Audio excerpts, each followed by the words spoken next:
Tantor Audio, a division of Recorded Books, presents Protected by Her Wolves by Tara West, narrated by Stephanie Rose. Chapter 1. Amara woke to sunlight streaming into the window, which meant it was past 9 a.m., as sunrises were coming later each morning. It was already early October at the Alaskan Ameraki Reservation, located about an hour west of Fairbanks. A yawn overtook her as she stretched toward the ceiling. Even though she'd slept in, she was still exhausted after Alexei had kept her up most of the night. Her second child was a voracious eater, and unfortunately, Roan had tried every bottle imaginable, but only her breast would do. The door cracked open, and Drasko, her second alpha and Alexei's father, slipped inside. He looked delicious enough to devour in a loose-fitting pair of sweats and an unbuttoned flannel shirt that revealed his hard, flat abdomen and broad, muscular chest with swirling tribal tattoos. His long, black hair was tied back, emphasizing his dark, feral eyes and high cheekbones. His skin was bronzed from spending days in the sun, either fishing, hunting, fixing things around the house, or doing other outdoor activities as they prepared for another long, cold winter. He set a steaming cup of coffee on the nightstand beside her and sat on the edge of the bed. "Good morning," he said, tenderly stroking her face. "Good morning." She sat up and kissed his cheek before reaching for the coffee and taking several long sips. She recognized the desire swirling in his eyes while watching him over the rim of her cup. He'd been wanting her all week, but between focusing on Alexei and then on Håkon before he'd gone back to work in the oil fields, she'd been neglecting her second alpha. She would have to rectify that. Soon. "The babies?" she asked while listening for sounds coming from the downstairs kitchen. "In the game room with Annie and Roan," he said, brushing a strand of her blonde hair behind her ear.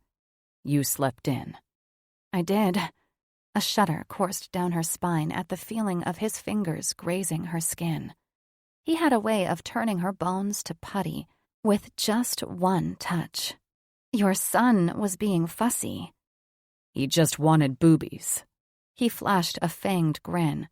"Not that I blame him." He took the empty mug of coffee from her, a low growl rising from his throat. "Drasko." She pushed his hard chest when he reached for her. "I have to pee." Reluctantly, she stood and grabbed her robe off a nearby chair, though she badly wanted him to do whatever dirty things he was thinking about. Judging by the wickedness in his smile, he wanted to do very dirty things. "Go pee." He leaned back on the bed, resting on his palms, that gloriously large erection straining against his sweats. "I'll be waiting." She hurried into the bathroom, used the toilet, and brushed her teeth and hair, anticipation tightening a knot low in her belly. She slipped off her panties and top, careful not to touch her sore, leaking breasts. They wouldn't have time to savor each other because Alexei would need to be fed soon. She cringed when a baby's cry rose up from one of the stories below. Damn. Shoulders falling in defeat, she slipped into her robe and cinched the belt. Sex with Drasko would have to wait. Much to her dismay, he was naked on the bed, his large erection jutting toward her like a spear. How badly she wanted to climb on top of him and ride him like a fucking bronco. She shook her head when he reached for her. "I have to feed Alexei." His growl turned her skin to goose flesh as he pushed off the bed, stalking toward her like a wolf cornering a hare. "He can wait." "He can't, and you know it." She strode for the door, her breasts leaking when her baby cried louder. "You know how he gets." She didn't understand why the ancients thought it was a good idea to give their infant son earth-shaker powers. When Alexei threw tantrums, he had the power to rattle the entire house. Besides, these things are full. She motioned toward her aching breasts that felt like water balloons ready to pop. He licked his lips like a starving wolf. I'll drain them. Leaning against the door, she crossed her arms, a futile attempt to shield her chest. Just like Alexei, Drasko usually got what he wanted. Too bad for Drasko. His son came first. "You're not taking our son's milk supply, you big bad wolf." She couldn't contain a smile as he closed the distance between them. Fur sprouted along his face, and his eyes flashed gold as he grasped her shoulders. Moisture pooled between her legs at the hungry look in his eyes. He was going to take her right here, right now, unless she stopped him. A cry rent the air again, this one more feverish, and then the entire house shook, rattling the door behind her and making her shake like a bag of marbles. Drasko swore. The family dogs began to howl, their voices carrying throughout the house, an ear-piercing chorus of 3 deep baritones from the big dogs and 2 squeals from her little mutts. She clucked her tongue, pressing a palm against his hard-as-iron abdomen, not trusting herself to move her hand lower. "I'll take care of you after I feed your son. You can wait a little while longer," she cooed, breathing against his chest when he hovered over her, his breath heating her neck. "I'll make it worth your while." He pressed that glorious, thick erection against her stomach. I'm holding you to it. She giggled when he nuzzled her neck, knowing she had to make her escape before their son brought the walls down. Amara hurried down 2 flights of stairs to the game room. Her cousin Annie had a helpless look in her eyes as she rocked a fussy Alexei. The dogs howled at Annie's feet like a chorus of wolves. Amara took the baby and sat down on the sofa. Alexei had already mastered the ability to rip open Amara's top and snatch her breast. Amara felt sorry for her child's future mate. He was insatiable and stubborn, just like his father. He greedily drank down her milk while digging his chubby fingers into her breast. "Easy," she cooed, stroking his face. He looked too much like his father, with slick, dark hair and a far too feral look in his eyes. He was not quite a year old, but could already walk and knew a few words. Alexei was a precocious baby who drove her insane at times, but she felt so blessed to be his mother. He and his brothers would make fine tribal chieftains one day, though she was in no rush for them to grow up. Roan brought her a breakfast tray and set it on the table beside her. She kissed his cheek, thanking him. Alexei eased up on her breast while she ate an egg and sausage sandwich and drank another cup of coffee, this one decaffeinated with lots of almond milk. Amara usually ate with a baby attached to her boob or hip. Her gamma, Roan, always made sure she had food and drink, though she didn't know how he found the time to take care of everyone and himself. She watched him and her cousin Annie play on the floor with Amara's toddler, Harad, and their dogs. Roan was such an amazing gamma. Like all Amaraki gammas, he stayed home and took care of the family. He was a great cook and so attentive to the children, making her job much easier. Now, if only Alexei would take a bottle so she could get a day off. The freezer was full of her pumped milk that he refused to drink. But that wasn't Amara's only concern. After birthing 2 healthy boys, an alpha and second alpha, she wondered when she'd have a baby for Luke. Her beta mate was usually gone on either a mission or doing training in the western portion of Alaska's Bering tundra. This past year, he'd been home a total of 2 months. Amaraki females didn't breed like humans. They had to wait until they were in bloom, a distinct sensation that felt like a flower opening inside their wombs. Whenever shifter females were in bloom, they had to mate with their pack in order, from alpha down to gamma. Amara was expected to have 1 male child with each of her mates, but she'd have a boy and a girl with her gamma. That was the way it had always been, and Amara wasn't about to challenge a tradition that was thousands of years old, especially when doing so could cause her mates to lose their claim to the Alaskan chiefdom. For only the most powerful packs could become chieftains. Her Thunderfoot fathers-in-law were the biggest and bravest in not just the Alaskan Ameraki, but probably among all shifter tribes.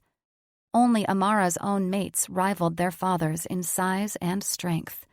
Many other chieftains looked to the Thunderfoots for guidance. Now, as Amara's family was growing, all eyes were on her pack to make sure they carried on the tradition. Amara especially felt the pressure, being that she'd been a lone wolf, having descended from a human mother. No matter that she had been blessed by the ancients with healing powers, she still sometimes felt like a tribal outsider. Carrying on the Thunderfoot line would solidify her place in the Ameraki. Shifter females never knew when they were going to bloom for their mates, but Amara couldn't have a son with Luke if he wasn't around. After Alexei fell asleep on her breast, Roan took him from her and carried him and his brother upstairs for a nap, balancing both babies against his chest. She was keenly aware of Drasko hovering behind her and knew exactly what he wanted. But then Annie sat beside her, let out a loud belch that had a distinct bacon smell, and turned on the TV. She was wearing her favorite pair of sweats, the ones with a gaping hole in one knee. Her long, dark hair was tied in a messy bun, and her porcelain complexion was marred by a solitary zit on her left cheek. A lone wolf like Amara, Annie had been living with Amara's family ever since they'd discovered her roaming Alaska by herself. She'd gotten in a bit of trouble on her own, so Amara's pack had to keep a protective eye on her. This also meant their sex life had cooled considerably. Annie was old enough for mates of her own, though, which meant they would scent each other soon, and Annie would go off to live with them. Amara didn't mind having her cousin around, knowing she wouldn't be around much longer. Hopefully, Annie's fated mates lived in Alaska, too, so they could still spend time together. Though they were cousins by marriage, Annie had become more like a sister to Amara over the past year.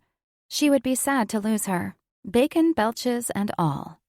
"What do you want to watch?" her younger cousin asked. Rather than tell Annie she wasn't in the mood for television, Amara took a sip of coffee. She wants to watch the ceiling or the shaking headboard, Drasko answered as he hovered over her. Amara sputtered her coffee. Annie rolled her eyes. "Don't you two ever cool it?" Drasko rubbed Amara's shoulders, grumbling. "All we've been doing is cooling it." When he tugged on her hair, she knew she was out of reasons to put off her mate. "I'll be back in a bit," she whispered to her cousin. Annie rolled her eyes again. "You sure you're not rabbit shifters?" Drasko laughed as she took his hand, but then footsteps echoed on the stairway, and her heart leaped into her throat when she heard Luke's voice. "Luke!" she squealed, jumping from the sofa. Her elation turned to shock and then disappointment when Roan emerged from the stairwell, his laptop balanced on one arm.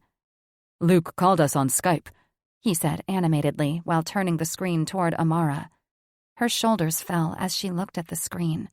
Her handsome army tracker waved to her. He was hunched over the computer with what looked like a pale tent backdrop behind him. "Hello, sweetheart," he said, the cheerfulness in his voice sounding forced. Magic tingled her fingers when she noticed his nose was red and he had dark circles and a deep cut beneath his eye. Shadows marred his concaved cheeks. He never ate enough when he was away. She couldn't wait until he returned to her so she could heal him and Roan could feed him. "When are you coming home?" she blurted, unable to keep the wolf's whimper from her voice as Roan set the computer on the card table. "Soon," he said with a smile. "We have one more training mission, and then I'm flying home to you, babe." Though she was proud of her mate, she was growing ever tired of his long absences.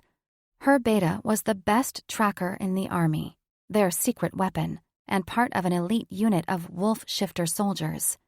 The American government was always using her mate and other Ameraki betas for dangerous reconnaissance missions. As far as they knew, no other governments knew about the Ameraki shifters, and Amara hoped it remained that way. "What's the weather like over there?"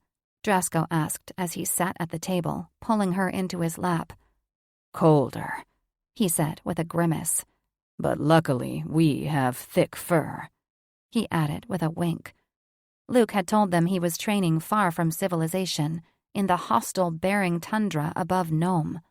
It was dangerously cold there, even for a wolf. She couldn't wait until he was safe and warm in her arms. "I miss you," her voice constricted with emotion. She didn't trust herself to say any more. "I miss you too, babe," he said, "but I won't be much longer. I promise." "What's not long?" Drasko asked. "Months? Weeks?" There was a definite undercurrent of tension in Drasko's voice. Was he also concerned about their growing family? She gritted her teeth, waiting for Luke to answer. "No more than a month," he said. A month? Several strange wolf howls echoed somewhere off-screen. Luke looked over his shoulder, then swore as he turned back toward the screen. "I have to go." Amara wanted to pull her hair out, but she kept her composure for Luke. Instead, she forced a smile, gently touching the screen. "I love you." "And I love you." His voice trailed off as he looked over his shoulder again. And then, the call abruptly ended. Drasko and Roan swore, and she slowly stood, a strange feeling coming over her. She gasped, clutching her stomach when she felt the odd yet familiar sensation in her womb, like a flower opening up. No, no, no! Drasko grabbed her elbow, concern reflecting in his eyes. "What is it?" "I felt it." She looked down at her stomach as if she had an alien growing inside her. "I felt the bloom." Annie jumped from the sofa. "Are you sure?" She swallowed, giving Drasko a hopeless look. "Of course I'm sure." Though it had only happened twice before, she knew this feeling. Drasko's nostrils flared. "I smell it." He turned to Roan. "Call Luke back." Though his voice was firm, she could sense the undercurrent of fear. If her bloom ended before Luke could get to her, they risked the chance of not completing their family. Swearing, Roan tapped the computer with trembling hands. The phone rang and rang, but Luke didn't answer.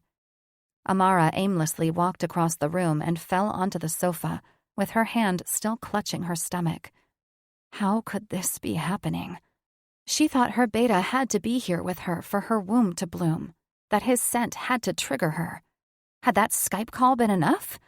She felt as if she was living in a waking nightmare as Drasko and Roan made frantic phone calls to their alpha father, Agent Johnson, their military agent contact and longtime family friend, and even Håkon.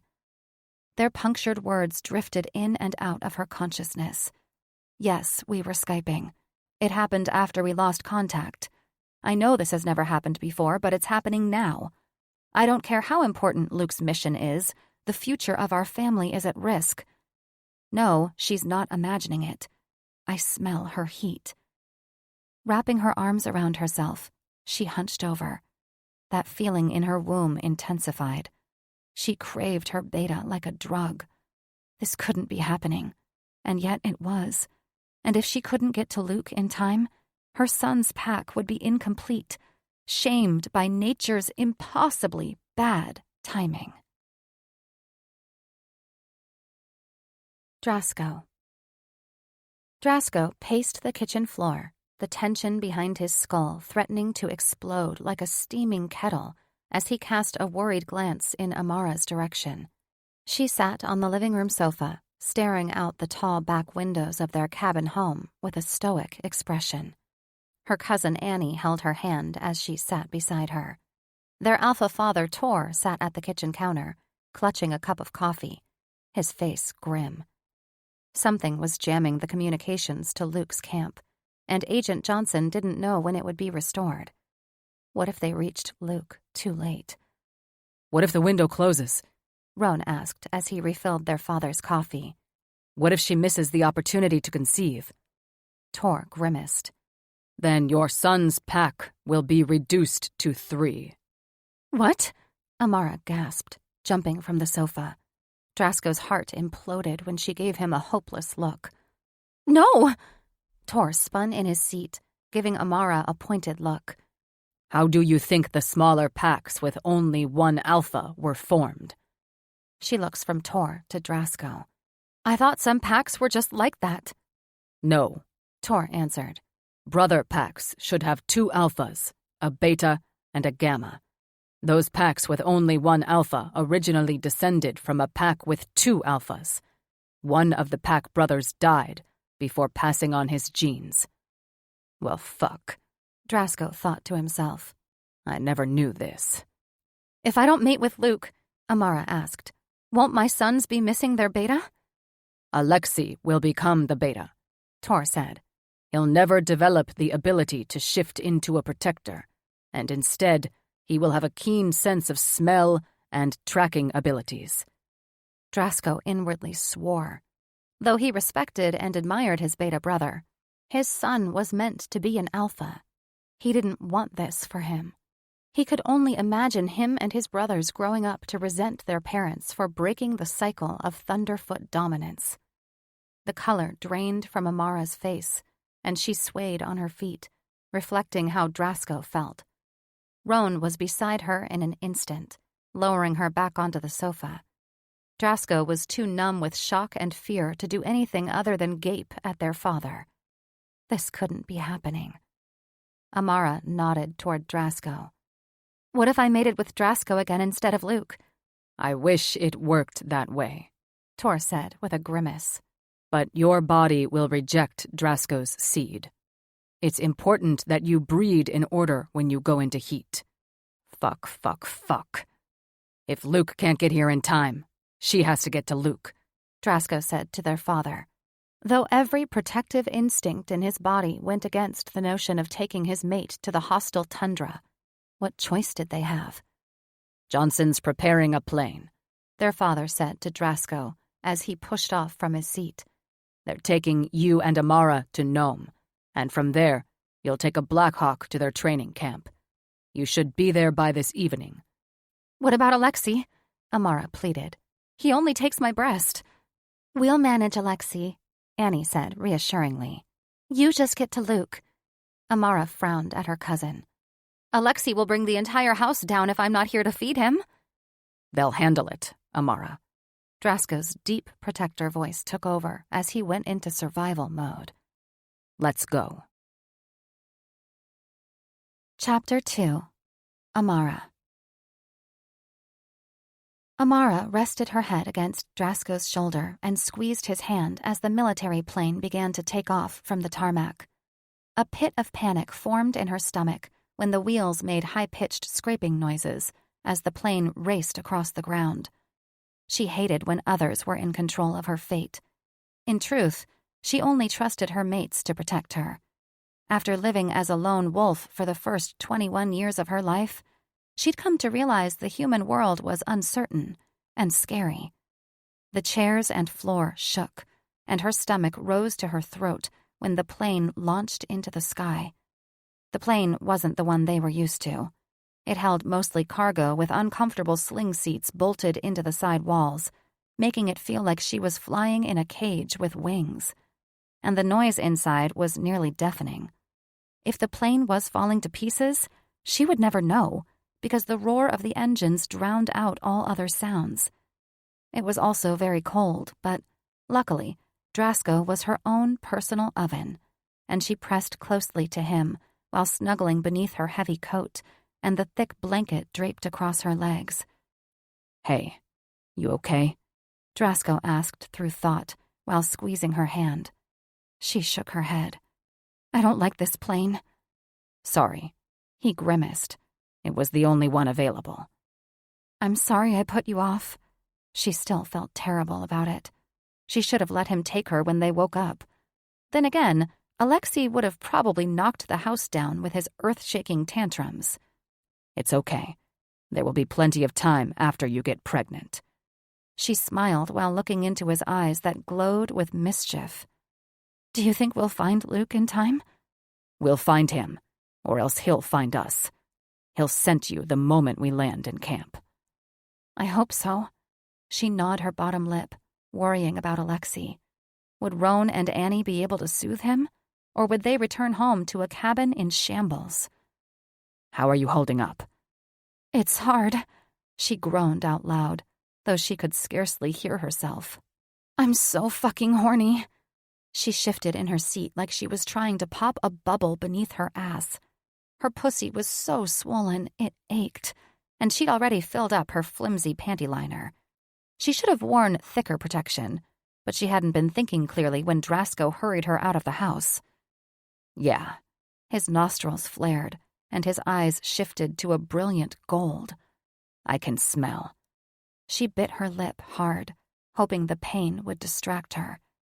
"You have no idea how badly I want to straddle you." He arched a thick brow, his low growl reverberating in her mind. "About as badly as I want to bend you over these seats." "Nature is unfair," she huffed, slumping in her uncomfortable seat. "Next time you have a visit with the goddess, you need to tell her that," he said. It had been months since the ancient goddess had visited her in her dreams. She stifled a yawn. "Oh, believe me, I have a lot to tell her." He frowned down at her. "You tired?" She shrugged. "A little. Not like there was anything she could do about it while flying in this oversized tin can." "It might be easier for both of us if we slept." He waggled his brows. "You will need your strength for when we see Luke." She shifted in her seat, wincing as her swollen spot twitched in anticipation. If Luke didn't sate her soon, she feared she'd combust. "How am I supposed to sleep with this?" She motioned toward the inside of the plane as her skull rattled. Drasko jerked his backpack out from under his seat and pulled out 2 sets of headphones. "With these," he said with a wink. "Noise canceling." She snatched a set of headphones from him. "Thank you." She leaned into him for a kiss, scowling when he arched away. "No kisses," he admonished. "I barely have enough willpower as it is." When she protested, he held out a staying hand. "I mean it." His warning growl reverberated in her mind. "You're one kiss away from me bending you over and plowing into you, and I don't want to take any chances that your womb will close. Luke would never forgive us." He grimaced. "And I'd never forgive myself." She swallowed back a knot that formed in her throat. "You're right. I'm sorry." Leaning back against the stiff headrest, she did her best to drive all thoughts of Drasko pounding into her slick sex with his gloriously long cock from her mind. But the more she tried not to think about it, the more she thought about it. Thank the ancients her protector had strong willpower, because had it been up to her, she'd be straddling Drasko right now. Consequences be damned. This was going to be a long trip. After they landed in Nome, they ate very expensive but delicious hamburgers and fries and took a big, noisy helicopter to the training site. The sun was setting by the time the helicopter touched down in what Amara could only describe as a barren wasteland. There were no trees surrounding the encampment, just a few scattered bushes and an endless field of ice and snow. Drasko grabbed both backpacks and helped her out of the helicopter. They ducked their heads and ran from the rotating blades that pelted them with frigid wind and even chunks of snow. Even after they were far from the helicopter, the frigid wind still pelted her face, whistling as it blew snow and ice across the barren landscape. They were greeted at the edge of camp by another beta, wearing a thick coat and boots. His nostrils flared when he looked at her. Drasko growled a warning, and the beta backed up, holding up his hands in apology. He led them toward dozens of white tents surrounding a few larger tents. An American flag battered by the relentless wind jutted from the earth on a solitary pole. A few smaller flags flew beneath it, one with a distinct pattern of 5 wolves in a circle, representing an Amaraki pack, or maybe a unit of trackers. A pang of jealousy sliced through Amara's chest when she thought of these trackers as Luke's other pack. She wondered how much Luke missed her when he was away, and if he missed his tracker brothers when he was at home. She knew Luke was only doing his job defending his country, and by extension, his family. Her jealousy was misplaced, perhaps an effect of her raging horny hormones, but she couldn't help it. By the time they slipped inside one of the tents, Amara's nose was frozen and her lips and face burned. She wrapped her arms around herself while spinning a slow circle. There were about a dozen cots with gray wool blankets and a few tables. The tent wasn't as warm as she'd hoped. The chill followed, plaguing them like a sickness, wrapping around her spine and every nerve ending in her body. She shivered, rubbing her arms as the wind continued to whistle outside while rippling the tent walls. "Damn, it's cold here." "We've sent some trackers to find Luke," the young beta said awkwardly as he backed out of the tent, looking at Amara like she was carrying the plague. "You can wait here." Amara scented the air, recognizing Luke's distinct blend of sage and spice, though it was blended with the smells of other wolves. She smiled to herself as she went to the cot she knew to be his, not just because the coarse blankets smelled like him, but because of the pictures of their family, and one very large one of just Amara on the table beside it. She sat on the cot and warmed her hands beside a portable heater while Drasko dropped the backpacks on the table. She could hardly believe she was at Luke's camp. After missing him so much this past year, she finally got to see the place he called his second home. She supposed it was fitting their child would be conceived here. She wondered where they would mate. Here, in this tent he shared with other betas? Somewhere more private? At this point, she wasn't sure if she cared. She desperately needed to feel Luke inside her. Drasko stood at the edge of the bed, looking around. "Not bad, I guess." She shrugged. "We'll make it work." This place was a far cry from their luxurious 3-story cabin, but no way was she passing up this chance to grow their family because they were lacking champagne, a cozy bed, and a roaring fire. "I'm sure you will." Drasko laughed. "Just take pity on the rest of us and try not to moan too loudly." "Sorry," she smirked, remembering how she'd lost all control with both Håkon and Drasko. "I can't make any promises." She looked around the Spartan room.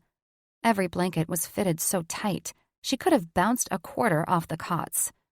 The white tent walls and floor were spotless, and she wondered if the betas lived here or if they slept outside as wolves. "What do we do now?" Drasko dragged a hand down his face, giving her a look that made a shiver steal up her spine. "We call Luke." She gave him a suspicious look, knowing he was planning something wicked. "How?" He gave her an expectant look, waggling his fingers. "Give me your panties." She swallowed. "My panties?" He arched a thick brow. "You packed more, didn't you?" "Yes." A wolfish grin split his face in two. "Give me your panties, and I promise Luke will come." Oh, this wolf certainly was wicked. She licked her lips, and her pussy swelled and throbbed as he watched her remove her boots and jeans. Again, she thought about straddling him, but she had to wait for Luke. She winced when she removed her underwear and a drenched panty liner fell to the floor. Her panties were completely soaked as if she'd pissed her pants. But no, she was just supernaturally horny, and if Luke didn't take care of her soon, she feared she'd turn into one big puddle of lust. Moisture pooled between her legs and dripped down her thighs when Drasko pressed her soaked underwear to his face and inhaled like it was his own personal drug. He flashed a fanged grin. "I could mop the floors with this." Scowling, she crossed her arms. "What did you expect?" He shook his head, his eyes flashing yellow. "My damn boner is never going down." Her gaze snapped to that engorged bulge beneath his zipper, and she wanted to fall onto the cot and spread her legs for him. She swayed on her feet as lust threatened to sweep her under its tide. "I'll make it up to you after Luke and I conceive." His bottom lip hung down in a pout. "You'll be too tired." "I'll let you do all the work," she said while batting her eyelashes. He motioned toward his boner. "I'll go take care of this behind a tree." She laughed. "Knowing you, It will grow right back." He shrugged, then inhaled her panties once more before heading for the tent flap. "I'll be back." She thought about digging in her backpack for another pair of underwear, but pulled the blanket off Luke's cot and wrapped it around her waist instead. No use soaking more panties. Besides, she'd foolishly only packed one spare pair of clothes. Edging closer to the heater, she sat on the cot, worrying her lower lip and praying Luke would find her soon. Drasko returned after a few minutes, rubbing his hands together for warmth. "What did you do with my panties?" she asked. "Hung them from the flagpole." Heat flooded her face. "Oh, Drasko!" Now every shifter in camp would scent those and know she was a bitch in heat. He shrugged an apology. "Desperate times, Amara." She tensed, clutching her throat, when a familiar howl cut through the air. She jumped to her feet. "Luke." Drasko gave her a knowing look. "It worked." A few moments later, a big gray and brown wolf came barreling into the tent, shifting into her handsome tracker when he reached her side. Her eyes were still feral as he clutched her shoulders. He still had that cut under his eye, and his face looked gaunt. She had to feed and heal him. After they made a baby. "What's happening?" He looked wildly from her to Drasko. "What are you doing here?" All moisture evaporated from Amara's throat as a wave of lust washed over her, threatening to sweep her under while holding her immobilized. He was here, and he was naked. Very naked. His engorged erection jutting between them like an open invitation for her to knock him to the ground and ride him like a fucking bronco. He smelled like sweat and earth and something so feral, so carnal. She knew he wanted her as badly as she wanted him. Drasko nodded toward her. "She bloomed after your call." She winced when Luke dug his clawed fingers into her shoulders, confusion written on his features. "What?"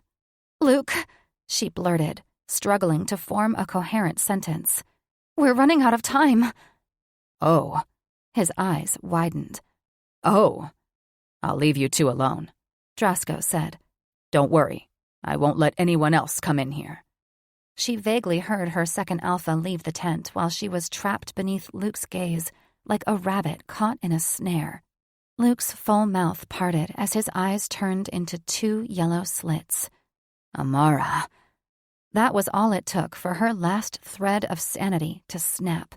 She threw off her blanket and pushed him onto the cot, inwardly thanking herself for leaving off those panties as she climbed onto the cot and ground her swollen pussy against him. She gasped when the cot collapsed beneath them, spilling them on the floor. She rolled off him as he spread a blanket out on the floor. He scooted onto the blanket and she climbed on top of him again. With a growl, he ripped off her shirt and sliced through her bra with thick claws before latching onto her breasts, milk pooling around his fingers. Her lips sought his, and they kissed with fevered urgency. As the howling wind outside faded into the background, there was only Luke and her, and this carnal need between them. He thrust his hips up, and she broke the kiss, sliding down his erection with a gasp, her eyes rolling into the back of her head after he was seated fully inside her. Digging her nails into his shoulders, she rode him hard as her slick sex smacked against his pelvis. Great ancients. She'd never craved anything so badly in her life as having Luke fill every swollen inch of her. The feeling was glorious. He snatched her hair by the roots, pulling her back down for another passionate kiss while he thrust upward into her, her pussy gushing with each bruising stroke. She cried out into his mouth when she felt that bloom deep inside, just before her body contracted. "Come with me, my love," she cried out in his mind. He stilled with a roar, and she swore she felt her womb open and welcome his seed just before a rush of powerful orgasms transported her to heaven in his arms. Her body was still contracting as he rolled her over, kissing her passionately while driving into her again and again and again, for what would become one of the most glorious nights of lovemaking in her life. Roan. Roan and Annie swept up broken glass pieces while Roan's mother, Mihaela, rocked a fussy Alexei in her arms. Roan's second alpha father, Skull, sat on the sofa with Harad, scowling while being forced to watch cartoons. How were they going to survive 2 or 3 more days of this? At least Amara had found Luke in time. After the satellite had been restored at Luke's camp, Drasko had called with the good news. The gestation period for Amaraki babies was only 5 months, which meant by spring, their pack would have another baby. Alexei would be forced to share his mother's attention then, so it was best to move him to the bottle now. If only he would cooperate. Mihaela tried again to give Alexei a bottle, and he slapped it out of her hand and let out a wail, which was followed by a powerful quake that shook the walls. The dogs howled.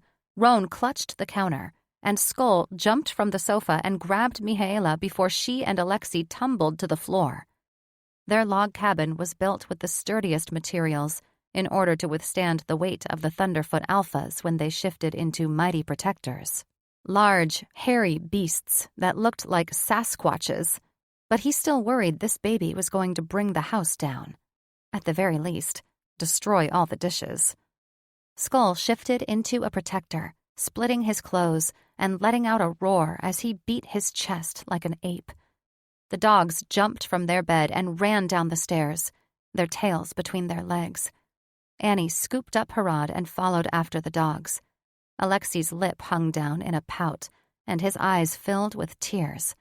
But at least the house had stopped shaking. "Skull, you're scaring him," Mihaela scolded, backing away from her mate. Good. Skull flashed his fangs. He needs to learn to control his temper. Clucking her tongue, Mihaela skirted around her mate and brought Alexei to the sofa. The baby clung to his grandmother while gaping over her shoulder at his grandfather.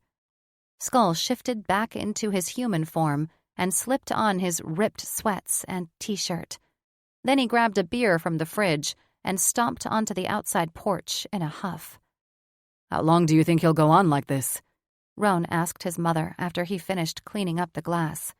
She shrugged while rocking Alexei. Drasko insisted on breast only, too, and he took the longest to wean. Why do you think that is? Roan asked. She warily eyed Skull as he leaned against the railing, looking at the lake below. Because he's a stubborn second alpha, she loudly whispered. No doubt second alphas were known for their stubborn streaks.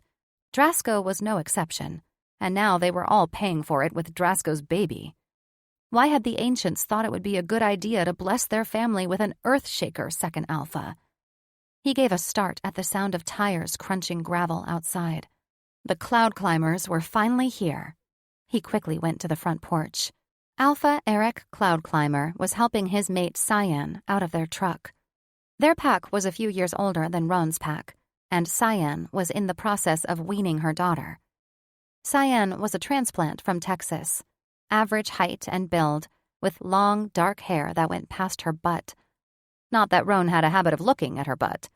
He only had eyes for Amara, after all. But Cyan's hair was unusual and hard to miss. He'd seen her wolf form once and remembered she had long fur, too. Eric had tattoos on the sides of his shaved head and a flat mohawk. He looked like he could have been Roan's older brother or cousin with similar native features. Come to think of it, they were third or fourth cousins. He held open the door, welcoming them. Thank you so much for coming. Cyan shrugged, her hair swaying like a curtain with the movement. After all Amara has done for our family, it's the least I could do for her. Roan smiled to himself, proud of his mate for being such a skilled healer. Amara mended many broken bones for the cloud climbers. Just as their last name suggested, they liked to climb everything. From trees to sheds to cliffsides. Nothing was off limits, no matter how dangerous. Cyan crossed over to Mihaela, holding out her hands. Let me have that stubborn little cub. To Roan's relief and delight, Alexei went to Cyan. Mihaela draped a blanket over Cyan's shoulders, and Alexei immediately took her breast, loudly slurping and making noises of satisfaction. Cyan winced and adjusted Alexei in her arms. "How long has this been going on?" she asked him. Roan shrugged. "His entire 11 months of life?" Cyan shared a look with her mate as he sat beside her, and Roan's cheeks flushed with indignation. They were probably mentally telling each other what indulgent parents Roan and Amara were. They had no idea what it was like, living with an earth-shaker baby. After Alexei was full, Cyan handed the baby off to Mihaela. Roan gave Cyan and Eric a big bottle of rum Luke had picked up at the army post, and they promised to come back tomorrow. He wished he could ask Cyan to stay with them for the next 2 days, but he knew he was asking too much. He would have to keep Alexei full with plenty of soft foods. "I hate relying on other moms to feed Alexei," he said to Mihaela after he shut the door behind the cloud climbers. "Then what do you propose we do?" his mother asked, while smiling down at the sleepy baby in her arms. He looked so sweet and peaceful, a direct contrast to his earlier behavior. "Force him to take the bottle," he said. She shook her head. "And let him tear down the house?" "Amara's been wanting to wean him," he said. If there was ever a time, now was it. She laid the baby in his playpen, and he quickly went to sleep while sucking his thumb. "How do you intend on weaning him?" He folded his arms, his gaze sweeping the room as he thought of all the work that would need to be done. "With a whole lot of patience and a very big drill." Chapter 3. Amara. Amara rolled onto her side with a yawn, looking into her brave tracker's dark, sleepy eyes, remembering how just last night they were golden, feral slits. After 2 days and 2 nights of intense fucking, she felt an extreme sense of relief that she'd found him in time, even though she knew she wouldn't be able to sit without wincing for at least a week. He sat up on his elbow, twirling a lock of her golden hair around his finger. He no longer had that cut or dark circles beneath his eyes after she'd healed him during their lovemaking. "Can you shift?" She knew why he was asking. Female Amaraki couldn't shift when pregnant. She shook her head. "You know I can't." Luke threw back his head and let out a joyous howl. "Thank the ancients." His smile quickly turned a frown. "I'm sorry I put you through this." "It's not your fault." Besides, she'd finally gotten a glimpse into Luke's other life. She looked at the canvas above as the whistling wind battered the walls. They were on the floor between 2 heaters with mountains of blankets beneath them. She had no idea how he was able to sleep on that hard cot, and had a feeling he preferred to be in wolf form while he was at camp. She sat up, hugging a blanket, wincing when milk soaked the fabric. Luke had done a good job draining her during sex, but her breasts were already full, and she was hungry. Very hungry. Her stomach felt like a hollow drum. She winced when her stomach loudly growled. He arched a brow. "You hungry?" "Famished." He jumped from the blankets, striding across the tent in all his naked glory. Hugging her knees to her chest, she admired his lean body. He had not an inch of fat on him. Even his tight buttocks were pure muscle. He was a perfect soldier, and he was all hers. He returned, an armful of packaged boxes and a canteen slung around his shoulder. "I have some MREs, packed full of calories." "MREs?" she asked. She vaguely remembered Luke mentioning them before. "Meals, ready to eat." Frowning, he dropped the wrapped boxes on the floor. "They don't come close to Roan's cooking, though." "At this point, I'll eat anything." She ripped a package open with her teeth. "Anything." She looked up at Luke, whose eyes shone with mischief. She heaved an exasperated breath. "Haven't you had enough?" He leaned into her, brushing his lips across hers. "Never." Her pussy flooded with moisture. Dropping the package between them, she threw her arms around his neck, deepening the kiss. Damn, this wolf sure made her horny. She swore when her stomach took the most inopportune moment to growl again. After extricating himself from her embrace, he leaned back on his heels and ripped open another package. After we eat, his voice echoed in her mind. I'm not finished with you yet. The MREs were a far cry from the feast Roan and her in-laws had prepared after she'd bloomed for Håkon and Drasko. She wasn't sure if she was eating stew, fajitas, or stir-fry, and she didn't care. She was that damned hungry. After finishing off 3 meals, she drank several gulps of water and burped into her fist. Better? Luke asked. She nodded, then looked around the room. I have to pee. During their 2 days of vigorous lovemaking, she'd peed in a bucket at the other end of the tent. It was awkward, to say the least, but it's not like she had much choice. It would have been far easier if she could have shifted into a wolf and gone outside to relieve herself. But she wouldn't be able to access her wolf for another 5 months, as Amaraki pregnancies were shorter than human ones. She hadn't told Luke, because she hadn't wanted their vigorous lovemaking to end. But she hadn't been able to shift since sometime yesterday. We should probably have sex again, just to be sure, Luke said to her as if reading her mind. Wicked wolf. She playfully swatted his chest. Aren't you tired? She was exhausted, but she would gladly go another round with her handsome tracker. Drained, he said with a pout. But I missed you. Me too. Her heart sighed when he took her in his arms. She sat in his lap, keenly aware of that stiff protrusion between them as she ran her fingers through his shorn hair. Tor should enact a new law that betas can't deploy before their mates have their babies. This way, other females wouldn't have to leave their families to hunt down their mates.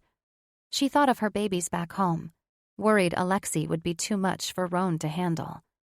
They might make us stop Skyping, but they won't stop us from deploying, he said. The army relies on us too much. Her growl came out sounding too human. I think they rely on you too much. What can I say? I've been blessed with a good nose. He slanted a smile. It's how I found you.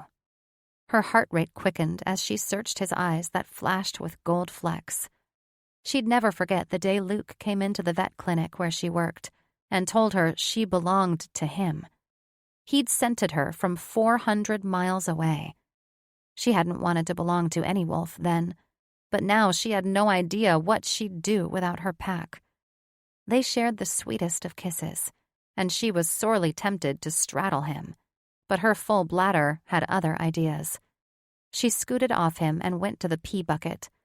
How she missed her luxurious bathroom back home. Clutching the blanket around her chest, she hurried back to Luke's lap, her feet stinging from the cold that seeped into the floor. Clever idea putting your panties on the flagpole, by the way, he said while rubbing warmth into her arms. That was Drasko's idea, she said, then looked around the room. They hadn't heard or seen Drasko at all during their marathon fuckfest. Speaking of Drasko, he and I were about to have sex when I bloomed. He can wait another day. I want you all to myself. Luke cupped her chin. Is that okay? Her heart clenched as she stared into his eyes and saw the love reflecting back at her. Luke sacrificed so much for their family and never asked for anything. She cupped his cheek, prickly from not shaving for 2 days. It's more than okay. When he laid her down on the blankets, she surrendered herself to him and only him, relishing this special moment together, knowing they'd never have another. Luke held his sleeping mate in his arms, wishing he never had to let her go. He still couldn't believe she'd bloomed after speaking to him through a computer screen. He'd never heard of a female wolf blooming unless her intended mate was present. Amara had always been a special wolf. He didn't know if her reaction to him had been the exception, but he had a feeling the tribal elders would forbid betas from speaking to their mates long distance if it was close to their breeding cycle. Moaning, she snuggled closer against his chest. He cringed when a wolf howled outside. He recognized the urgency behind the call. Their targets were on the move. He had to go. Amara, he whispered, kissing the side of her head. She moaned, draping a leg over his waist. His cock stirred as she rubbed against him. He pressed a hand to her chest, the beating of her heart reminding him of the ticking of a clock, emphasizing they were out of time. Amara, he said again, gently shaking her. Her eyes opened, glossy with fatigue. Her lips were still swollen from their kisses, and her cheeks were flushed from their lovemaking. But most striking was the youthful glow of her skin that shone all the way to her blonde roots. She was a beauty. He still couldn't believe how lucky he was to call her his mate. When her lips parted and she slowly smiled, he wanted nothing more than to stay in the tent with her for the rest of the day. His gut twisted when she reached for him, caressing his cheek. "What are you thinking?" she asked through thought. Just committing your face to memory. He pulled her hand to his lips, brushing a kiss across her knuckles. I have to go. He cringed when another howl rent the air. She sat up, her beautiful full breasts bouncing with the movement. "That howl sounded urgent," she said aloud. Luke grimaced as he threw the blankets off his legs. It was. Her brow furrowed, and he could read the fear in her eyes. "What's going on?" He swallowed at that. I can't say.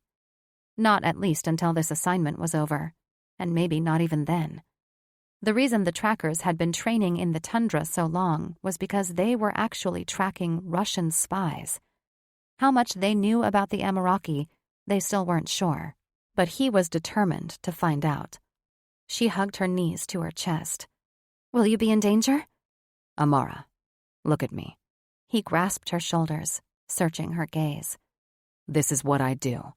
I track bad guys. I'll be fine. He kissed her with passionate urgency, so very tempted to make love to her once more. When another howl sounded outside, he reluctantly broke the kiss and jumped to his feet, hating himself when she gaped up at him like he'd just drowned a puppy. "Luke," she breathed, her whisper punctured with emotion. He held out his hands. I'm sorry, Amara. He had no time to explain. He grabbed a canteen and took a long drink of water. He snatched some jerky out of his bag and scarfed it down, washing it back with more water. No telling when he'd be able to eat again. He didn't bother changing into his military uniform. Luke would remain as a wolf for this assignment. Drasko came into the tent, looking expectantly at Luke. There's a lot of howling outside. Yeah, Luke said, frustration pounding a drum in his skull as he finished off the last of his jerky. I have to go. Drasko nodded as he looked at Amara. Can you shift? She looked like a lost child as she wrapped her arms around herself and shook her head. He knew his military career wasn't easy on her, but this was his duty, and he was damn good at it. Fighting for his country meant keeping his family safe. Drasko howled with joy and patted him on the back. Good work, brother. Luke shrugged off the compliment, as if he'd need to be praised for making love to their mate. You leaving so soon, brother? Drasko asked out loud. I don't have a choice, Luke said, tension wrapping a coil around his spine, knowing every second he delayed could compromise their mission. Things are pretty tense out there, Drasko said as he helped himself to Luke's jerky crumbs. What's going on? Just another day in the life of army trackers. Luke groaned. I'll explain when I return. As best he could, anyway. He clutched Drasko's shoulder, that tension around his spine threatening to crush his skull. Get our pregnant mate home safely. Protect her with your life. Drasko flashed a wolfish grin. You know I will. Luke swallowed at that. His mate was in good hands. He had nothing to worry about, but he'd feel much better once they were far away from here. "Luke," Amara's whisper sounded strained, and he knew she was trying to keep it together. He knelt beside her, taking her hands in his. Yes. She visibly swallowed, her eyes glossing over. Come home soon? He kissed her forehead, his lips lingering. As soon as I can, my love. Another howl rent the air, this one more urgent than the others. With a howl, he shifted into his wolf form and bounded out of the safety of the warm tent and into the frozen Alaskan tundra where the unknown awaited him, knowing he'd have to rely on his instincts, his fellow trackers, and a bit of luck for survival. Roan. Roan and Skull finished adding the last of the latches on the cabinets, while Mihaela packed away the knickknacks and pictures. Amara had taken such beautiful black and white portraits of the children, the new centerpieces of their living room. But even if he bolted them down, Alexi's tantrums could shatter the glass. Amara wouldn't like the plain cabin walls, but he had no choice. The pictures would stay down until Alexi was old enough to control his quakes. He climbed down from the cabinets, admiring his handiwork. It would take a little longer to get dishes out of the cabinets, but they should be secure. Mihaela wrapped the last picture in paper and then nodded toward the playpen. He's waking up. Do you have a bottle ready? I do. Roan looked over at the playpen, wincing when he saw Alexi stirring, then feeling a stab of guilt at his reaction. For many years he'd longed to be a father.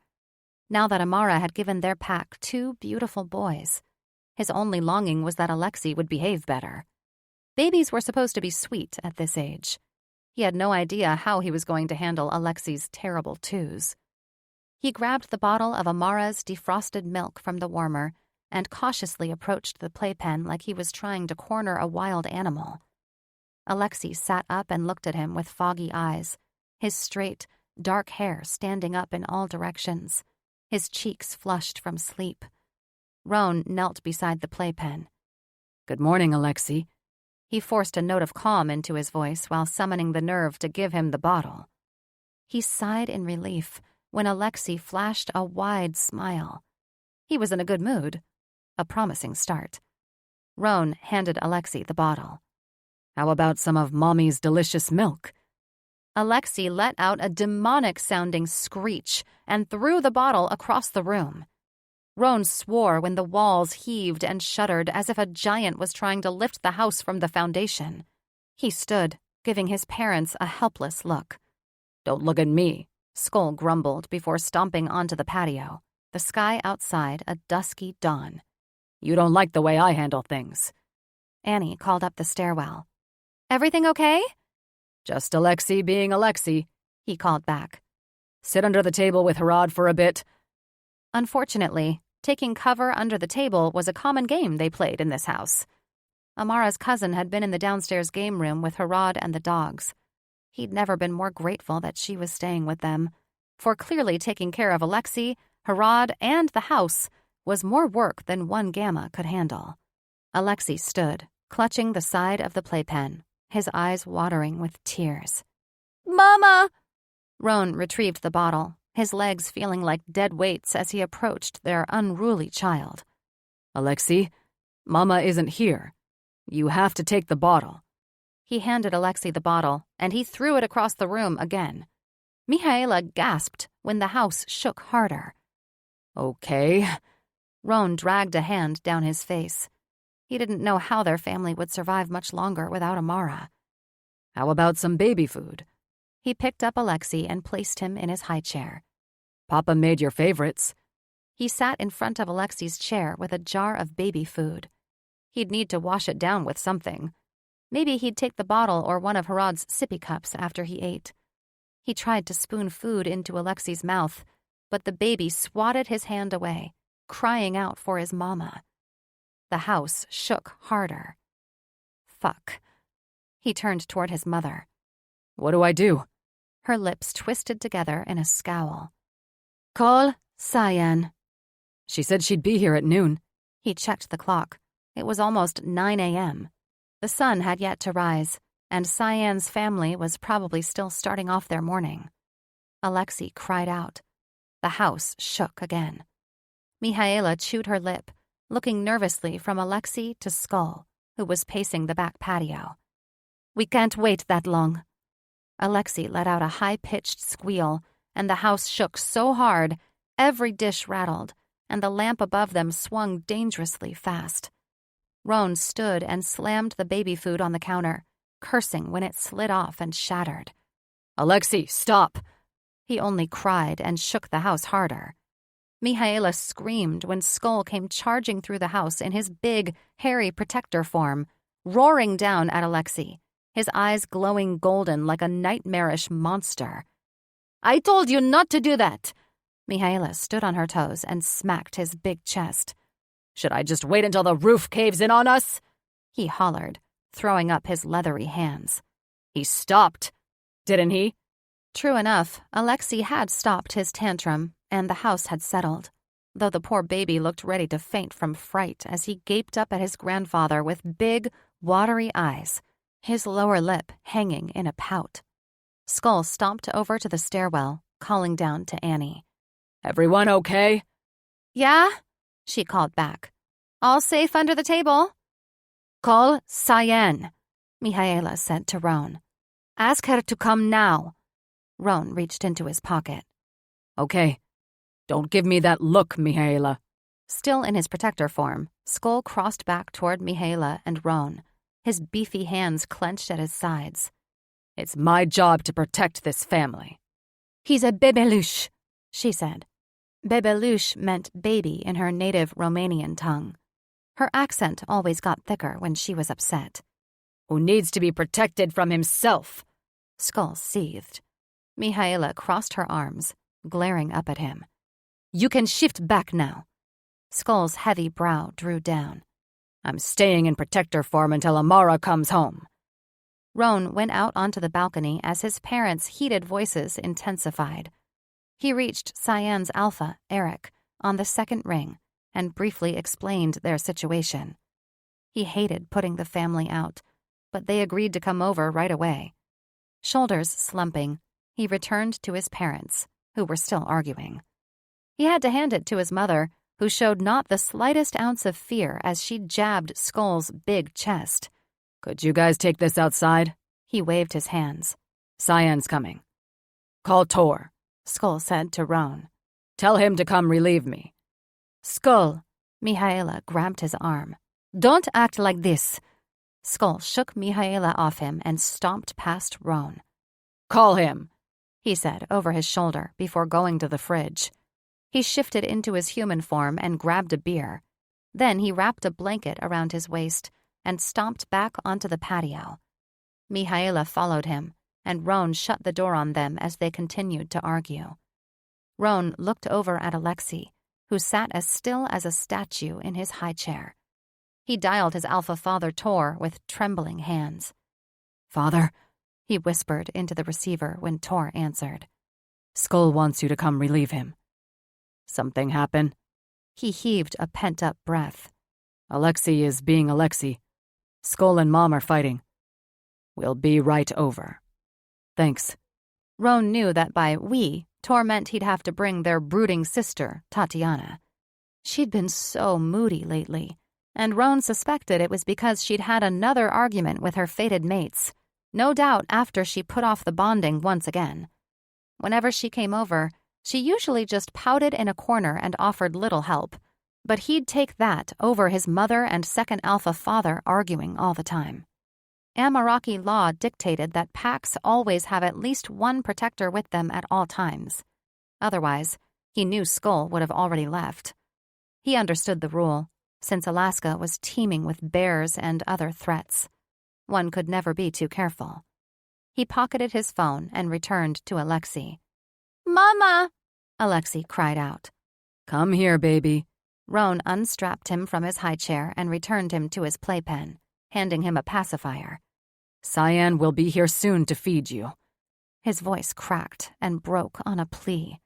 "I just need you to be a good boy." Alexei swatted away the pacifier. "Mama!" "She's not here, Alexei." Roan was so frustrated. He wanted to scream. He grabbed a box of crackers that had fallen to the floor and dug one out. How about a cracker?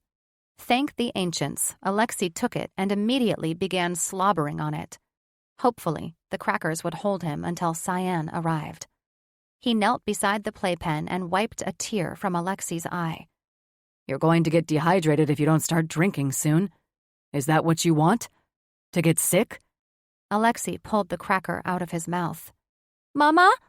Roan dragged a hand down his face with a groan. His mother and second alpha father were still arguing on the patio, their voices getting louder.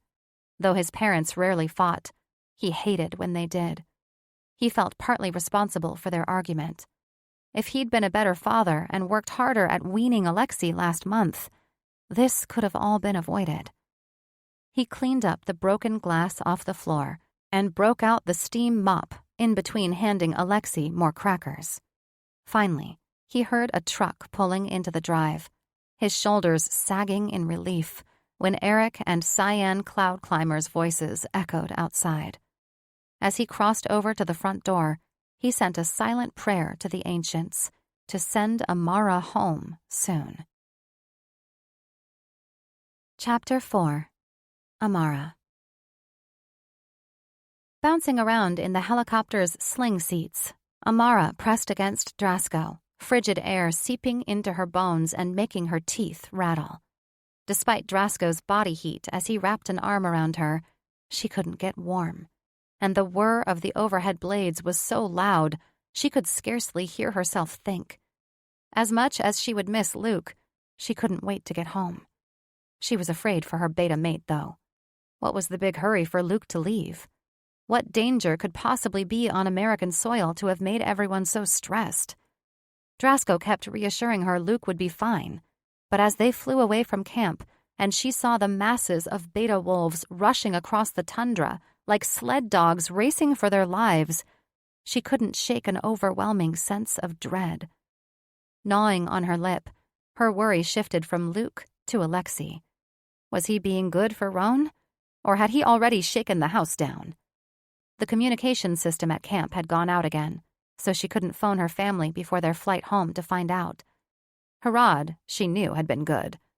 He was always so calm, so steady, just like his father, Håkon. Alexei was so much like his father, Drasko, though she wouldn't change a thing about her brave second alpha mate, because his quick temper and dominant personality also made him a formidable protector and a beast in bed. She snuggled closer against Drasko as he held her tighter. If she wasn't so damned cold, she'd close her eyes and take a nap. She was beyond exhausted after her 2-day fucking frenzy with Luke. She tried her hardest to keep her teeth from chattering as they flew for what felt like hours, which was strange, because they should have arrived in Nome already. She wished she could see out the foggy window, but it was still dark outside, even though it was 9 a.m. She could barely make out the shadowy figures of the 2 pilots in the cockpit, both humans who kept their eyes focused on the sky. "What's taking so long?" she finally asked Drasko through thought. They're taking a longer way, he answered back. The pilot told me they never go the same way twice. She looked at him through sideways slits. Why not? There was no mistaking the hard gleam in his eyes. Safety reasons. She swallowed back a lump of apprehension. What's down there that we're afraid of?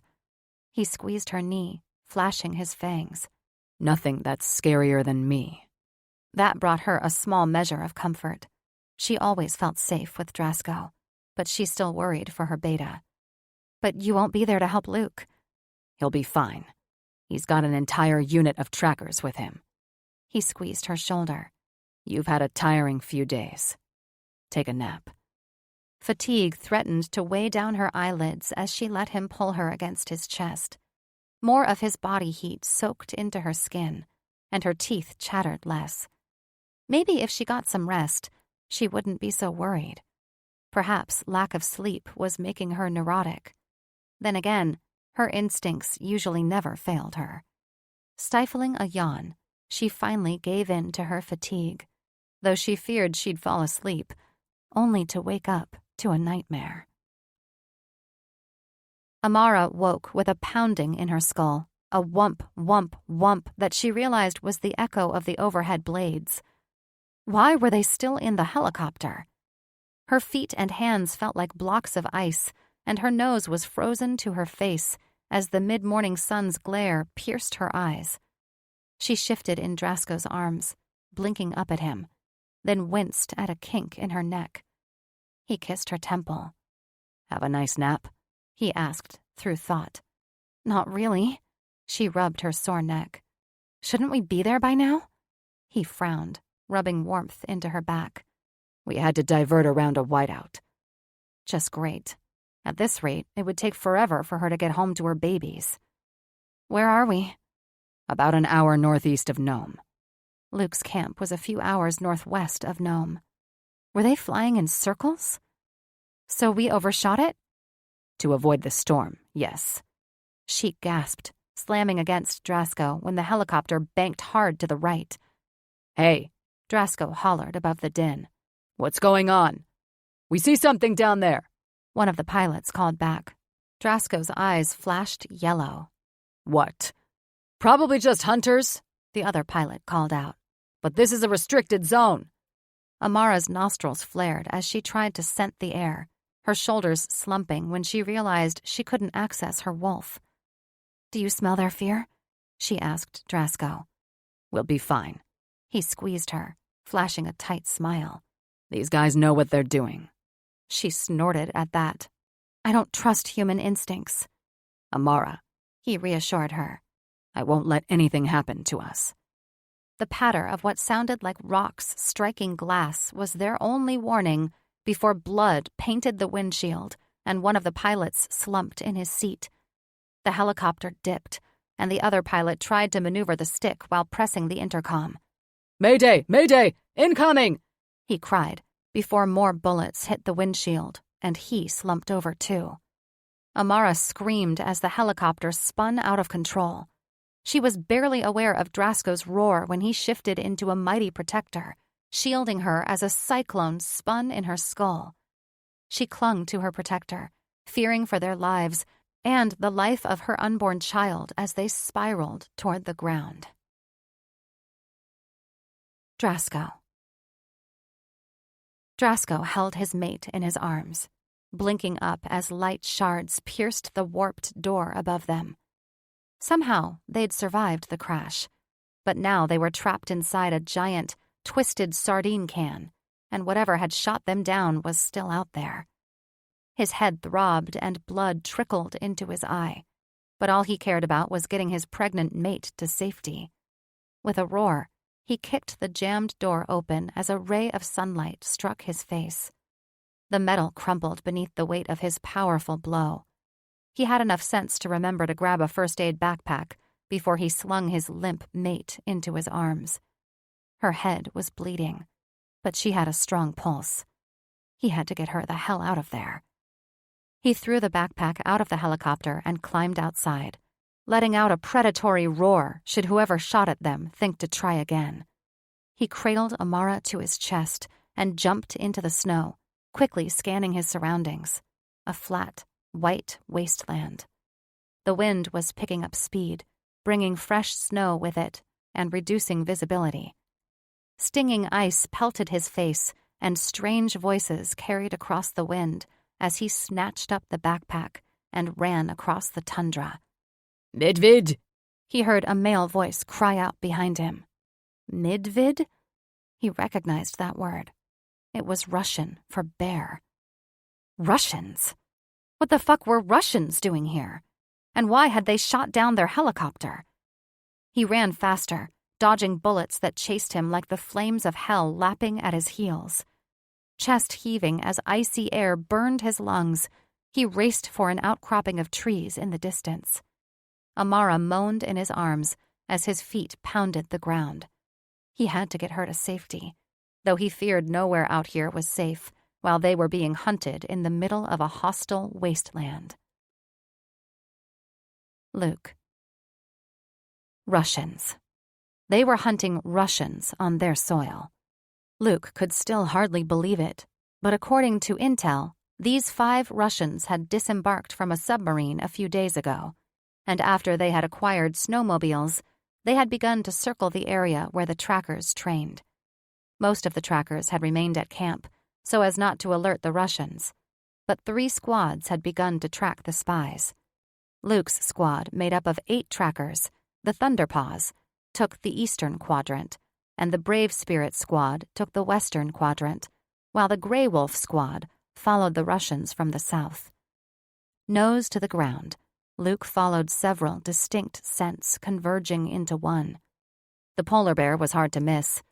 Even from the bear's scent, Luke could get a visual image. He was sick and hungry, an old bear whose many injuries slowed him down, judging by his uneven tracks. He wouldn't last another winter if he wasn't dead already. Luke knew from experience that sick bears could be even more dangerous than healthy bears, for they were more desperate for a meal and would settle for anything, even a lone wolf, which was why the trackers weren't to go off on their own for any reason. The other 5 scents were more distinct. Humans, all men ages 20 to 30. Their scents were odd, reminding him of the Russians they'd encountered on their way to Romania. He smelled the gas from their snowmobiles, the tang of their vodka, the leather of their boots, and the wool in their caps. He also scented the coppery smell of electronics. They'd brought computers and other equipment. Had the Ameraki trackers, the American Army's secret weapon, been compromised? The Russians were young and fit, selected, no doubt, for their ability to survive in harsh conditions. They wouldn't be easy to kill, but Luke wouldn't hesitate to rip out their throats if the spies threatened his soldiers. Even though the trackers couldn't communicate through thought, as only brother packs could mind-speak each other, they had a reliable way to talk using howls. Luke threw back his head and let out a warning howl when the final scent assailed him. The brutal frost of a winter storm, and it was approaching at an alarming rate. Knowing they needed to act fast, he started digging out a hole in the ground, and the other trackers helped him. After they finished carving out their den, they curled up inside just as the wind picked up. The Russians could wait. Maybe, if they were lucky, the spies would perish in the storm, or the polar bear would get them. He worried about his pregnant mate and brother, but the helicopter pilots had lots of experience and would simply fly around the storm. Still, an uneasy feeling gnawed at his gut like a wolf with a bone, and he couldn't shake the fear that his loved ones were in danger. Chapter 5. Amara. Cradled in the arms of her big, furry protector, Amara woke to the sound of howling wind. She blinked up at Drasko. Ice clung to his furry face, dripping off his jowls in frozen streams. His heavy brow drawn down, determination lit his eyes while he trudged through a misty sea of white. Where were they? A shiver stole up her spine as she pressed against him, the brown fur on his chest having turned silver with glistening icicles. "Drasko? What happened?" she asked through thought. "Our helicopter was shot down." He frowned down at her. "Are you okay?" Shot down? "I'm cold." She worked hard to keep her teeth from chattering as the frigid air permeated her bones. She felt like a human popsicle. Her coat and jeans were both dusted with snow, and her hands and feet were numb. "You?" "I'm fine. There's a forest ahead." He nodded to something in the distance. "I'll find us shelter soon." "Why would someone shoot at us?" He kept his gaze focused ahead. "I don't know." Though her hands were stiff, she managed to pull her hood lower over her eyes in an attempt to shield her face from the stream of snow that hit her head on. "What happened to the pilots?" "They're dead." She swallowed back bile, thinking of how those pilots' families would mourn them. She wondered if those men had wives and children. The thought of never returning to her own mates and children was like a blade carving a hole in her heart. Will the people who shot us follow us? She finally asked Drasko. Hopefully not. He grimaced. They thought I was a bear. How do you know? I heard one of them call me a bear in Russian. Russian? Panic kicked her heart into overdrive. Are you sure? I've encountered enough Russians on our visits to Romania. Fuck. Had they discovered the American army was using Ameraki wolves to spy for them? If so, this put Luke and the other trackers in danger. What are they doing here? She asked, then cringed, fearing the answer. I don't know, but I think I know why Luke's training mission changed. She squinted against the sea of white that flew faster toward them as the wind howled louder. Where will we go? We head toward Nome. Drasko, I can't shift. The silence that stretched between them felt as vast and unforgiving as the harsh tundra. I know. I'll freeze out here. I won't let you. He squeezed her tighter to his chest. I'm your protector, Amara. Even through thought, she felt the undercurrents of fear in his voice. And for the first time in her life, she doubted his ability to protect them. Roan. After sweeping up broken glass from the shattered back door, Roan checked the overhead clock, wondering, worrying. When would Amara and Drasko return home? Tor boarded up the back door while Mihaela rocked Alexei in her arms. Annie, Harad, and the dogs were still downstairs playing hide-and-seek. Harad's squeals of laughter carried through the house, and a blade twisted in Roan's heart. Harad was such a good toddler, yet he got so little of Roan's attention. Before having children, he thought he'd be the perfect gamma, that their household would be happy and thriving. And here they were just trying to survive their baby's tantrums. His mother finally put Alexei in his playpen and gave him a cookie. Roan turned on cartoons, praying Alexei would be calm until Cyan Cloud Climber showed up again. They would owe the Cloud Climbers more than a few bottles of rum by the time this was over. Roan had just finished picking up the last of the glass when Tor stomped into the house and set his drill on the counter. It's not perfect, he said, motioning to the back door. But it will have to do until Drasko gets a replacement. Roan dumped the glass into the garbage can. Thanks, Father. If he shakes the house again, Tor grimaced as he grabbed a beer out of the fridge. I will have to use Skoll's method. Mihaela gasped, glaring at Tor. He cut her an apologetic look as he twisted off the top of his beer. It's not a choice I make lightly. Roan swallowed when Tor took a long swig of beer and then turned a glare on Alexei. The baby had settled down, giggling while watching talking animals on the flat screen that had miraculously survived the last quake. Drasko refused the bottle at first, too, Mihaela said with a pout. He grew out of it. Tor leveled her with a dark look. Drasko didn't have the power of an earthshaker. Mihaela turned up her chin, defiance flashing in her eyes. He's just a baby. Do you want to make him afraid of us? Yes, Tor blurted. If that's what it takes. Mihaela's eyes flashed silver as she growled at her mate. Tor puffed up his chest when Mihaela approached, but Roan knew how this confrontation would end. His fathers always backed down to his mother. Always. Tor was saved by his phone vibrating in his pocket. He held out a staying hand when Mihaela approached. It's Johnson. He probably has news about Drasko and Amara. Mihaela crossed her arms, glaring at her mate's retreating back as he slipped onto the patio and answered the phone. Roan prayed to the ancients that Johnson had favorable news. They'd heard nothing since Drasko had made a hasty call 2 days ago, saying they'd made it to Luke. Hopefully, Johnson was just calling with the news that Drasko and Amara would be home by nightfall. Roan went to the storage room and grabbed some meat to thaw for tonight's supper. He'd just returned from the deep freeze when Tor came back into the house, the stricken look on his face turning Roan's veins to ice. Mihaela clasped her throat, gaping at her mate. What is it?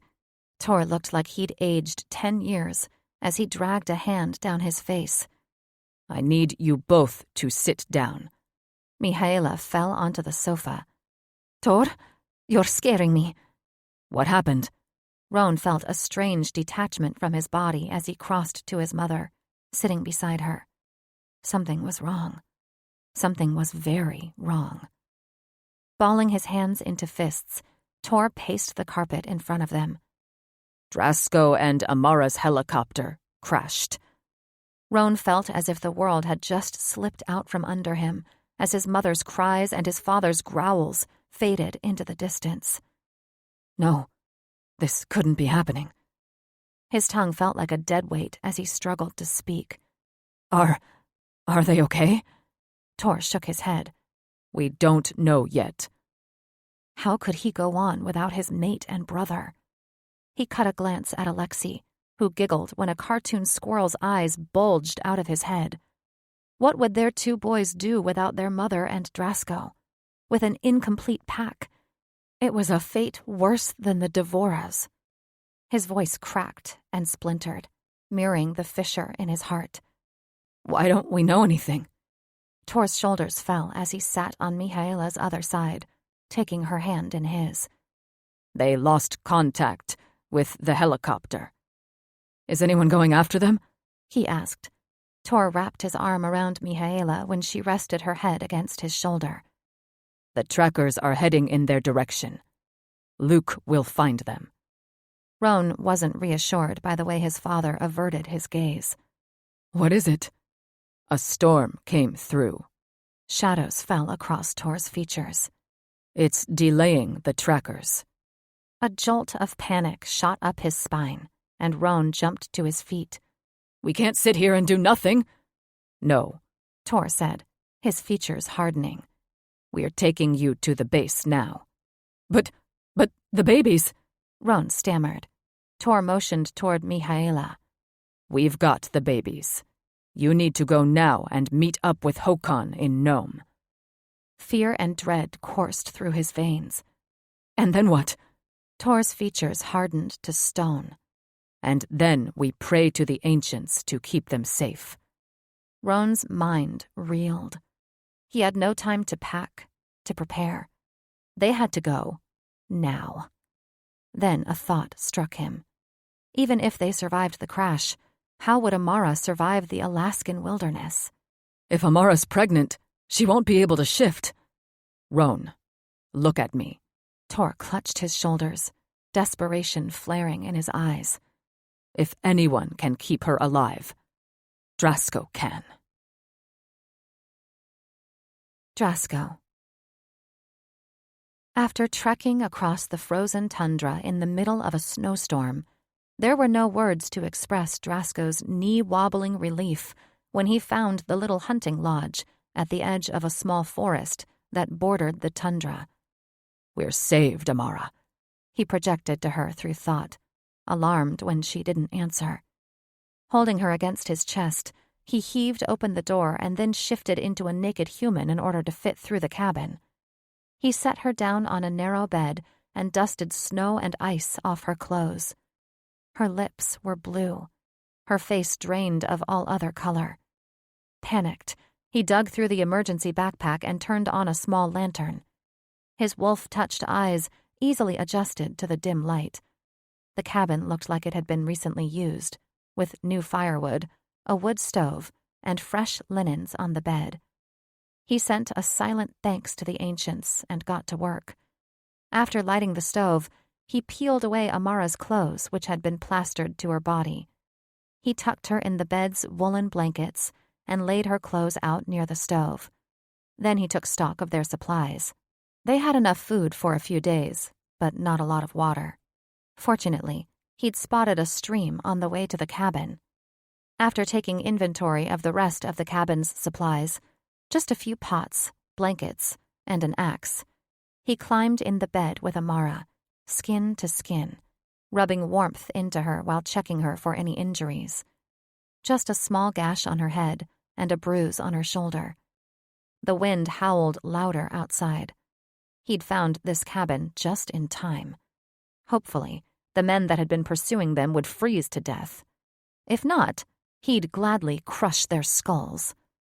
It was only after he heaved a tired breath that he registered the throbbing in his skull. He rubbed the back of his head, alarmed when he came away with blood on his fingers. He must have bumped his head in the accident. Drasko?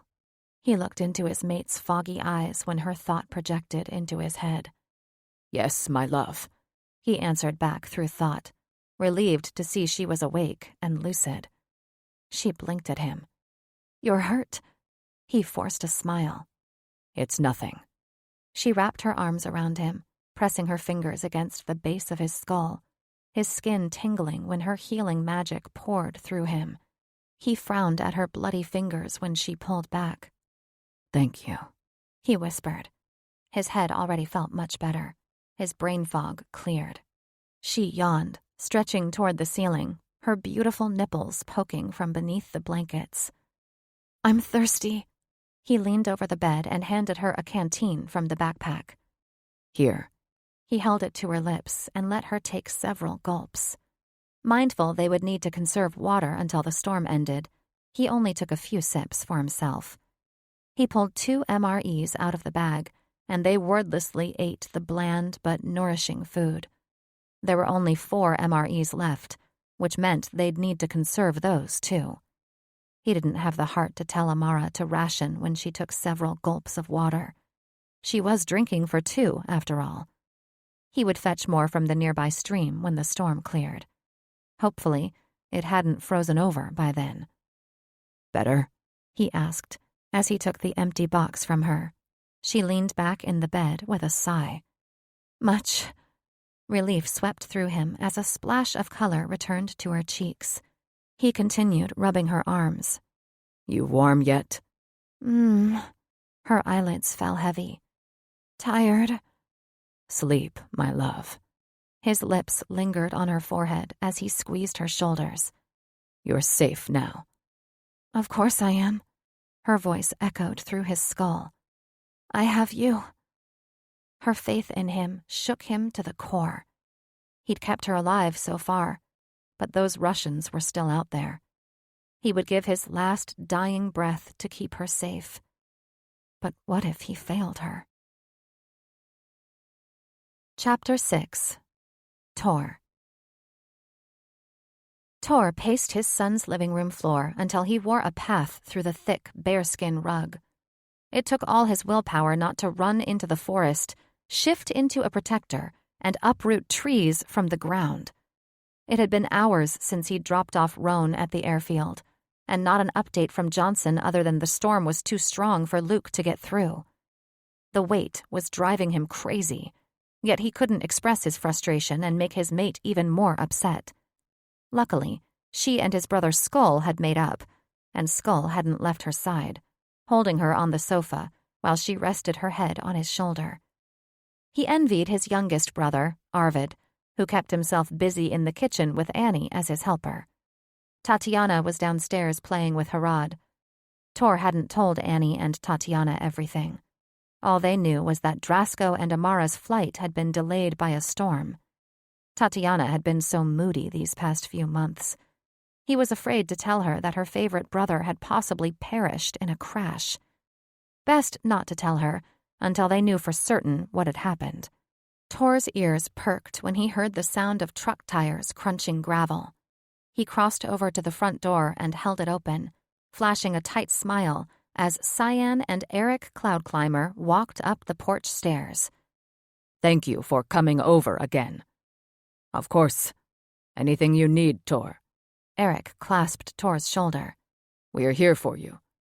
Tor hated the look of pity in Eric's eyes. You've done so much already.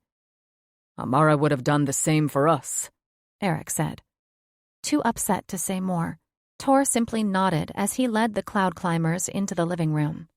It was a beautiful room, sunk in the middle with a view of the piney woods and private lake that belonged to Tor's family, a bonus of being the tribal chieftains. But if Amara and Drasko had perished, a new Amaraki family would claim this land, along with the chiefdom. For only the strongest pack, with 4 wolf brothers, could claim the chiefdom. Ever since World War II, the Thunderfoot clan had ruled over the Alaskan tribe. Tor and his brothers had inherited the chiefdom from their fathers, and their fathers before them. Many other tribes considered Tor's pack to be the head of all Ameraki, a position Tor had one day hoped to pass on to his sons. Now, his only wish was that Drasko and Amara were found safe. Cyan Cloudclimber sat on the sofa, and Mihaela placed little Alexei in her arms. Skull finally got up from the sofa and went outside, standing as still as a statue while leaning against the wood banister overlooking the lake. Though it was barely past supper, the sun had already set, leaving just a few slivers of pale pink light to paint the sky. Tor went to the kitchen, thanking Arvid when he handed him 2 bottles of beer. His youngest brother always knew exactly what he needed. He slipped out onto the patio, careful not to disturb the temporary door. "Brother," Tor said to Skull through thought as he handed him a beer. Skull took the beer from him, giving him a tight smile. "Brother?" Tor popped the top off his beer and took a long draught as he leaned against the railing. "Drasko will keep them safe. If they survived the crash." Skull's voice was a brutal echo in Tor's skull, like the crash of 2 cymbals. Tor winced at that. He hadn't told his brother, but instinct made him suspect there was something about the crash Johnson had kept from him, specifically how it had crashed. "He would have shifted into a protector and shielded Amara before the helicopter hit," he said to his brother, infusing a note of hopefulness into his voice. "We can take a beating in protector form." Skull arched a thick brow, looking at Tor through sideways slits. "And if they were injured or burned alive?" Tor swallowed at that. "Amara can heal anything. We can't believe the ancients brought us Amara, only to take her away before our sons could complete their family. The ancients have put us through many trials," Skull grumbled. "Trials which we've always overcome," Tor reminded him. "I'm trying to have hope, brother." Skull heaved a groan before taking a long swig of beer. "I don't want our sons and grandsons ending up like the Devoras." Tor nodded and looked away. "Then pray to the ancients." Tor wasn't reassured by Skull's snort of derision, but he said nothing more while watching the last of the sun's rays dip over the horizon. After finishing his beer, he patted Skull on the back and went back inside the house. Cyan Cloudclimber had just finished feeding Alexei. He went to Eric, who sat at the kitchen bar nursing a beer while talking to Arvid. "You have so much on your plates," Eric said to Tor. "We were wondering if you wanted us to take Alexei home with us." Tor pulled a gift box of rum with 2 matching shot glasses out of the pantry and handed it to Eric. "Are you prepared to have all your plates fall off the shelves and your pictures fall off the walls?" Eric took the rum, running his thumb across the box. "Well, no. Thank you for your offer," Tor said. "But I'm afraid Alexei will throw more tantrums if he's taken from his familiar environment." "You're right." Eric frowned, casting his mate a look. "We didn't think about that. If we could just bother you a few days more," Tor said, nodding toward Alexei. "I am confident his mother will return home safe." "Of course she will," Cyan said, her smile frozen in place as she went to her mate. "She has Drasko." Tor had to work hard to clear the tightening in his throat. "Exactly. We'll be back in the morning." Eric held up the box of rum. "Thanks for this." Tor led them toward the front door. "No, thank you." He grabbed Eric's shoulder, stopping him before he could leave. "And I thank your pack for keeping this between us for now." Tor knew they couldn't keep their family's situation from the rest of the tribes forever. Eventually, the other trackers would return home to their families and tell them everything. For now, he didn't want the tribal packs speculating about their fate. Or worse, posturing to take the chiefdom from Tor's family. Eric nodded, his smile tight. Of course. Tor got the sense Eric would spill their secrets after a few more beers. Hopefully, Drasko and Amara would be home safe by then. Hopefully. Amara. Amara slept so hard, she didn't remember dreaming. She woke in her protector's embrace to the sound of the howling wind battering the cabin's windows. No light filtered in from the tattered curtains, but the nearby stove put out enough light for her to make out the tribal tattoos on her mate's arms. She flattened her palm against his hard chest, feeling the steady heartbeat beneath. Then she looked up at his face, smiling when he looked down at her, his dark eyes glowing a feral gold, as if he was on the precipice of shifting. She laid her head back down in the crook of his arm, snuggling tightly against him. It's really bad out there. And yet they were safe inside, because her clever mate had found a cabin. She thanked the ancients for this miracle, but Drasko deserved the credit for keeping her safe. How she loved her protector. I know. His voice was thick with tension. Was he still worried about the people who shot at them?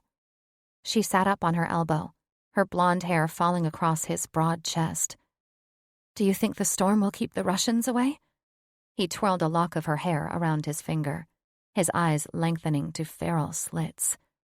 Nobody is going anywhere in this. She swallowed at that. Thank you for saving me. I'm your protector, Amara. She shuddered when he dragged calloused knuckles down the side of her face. And I'm so glad you are. He'd already gone through great lengths to keep her safe, battling werewolves, corrupt government agents, and now Russian spies and the elements. Are you warm? Of course. She pressed against him, keenly aware that they were both naked.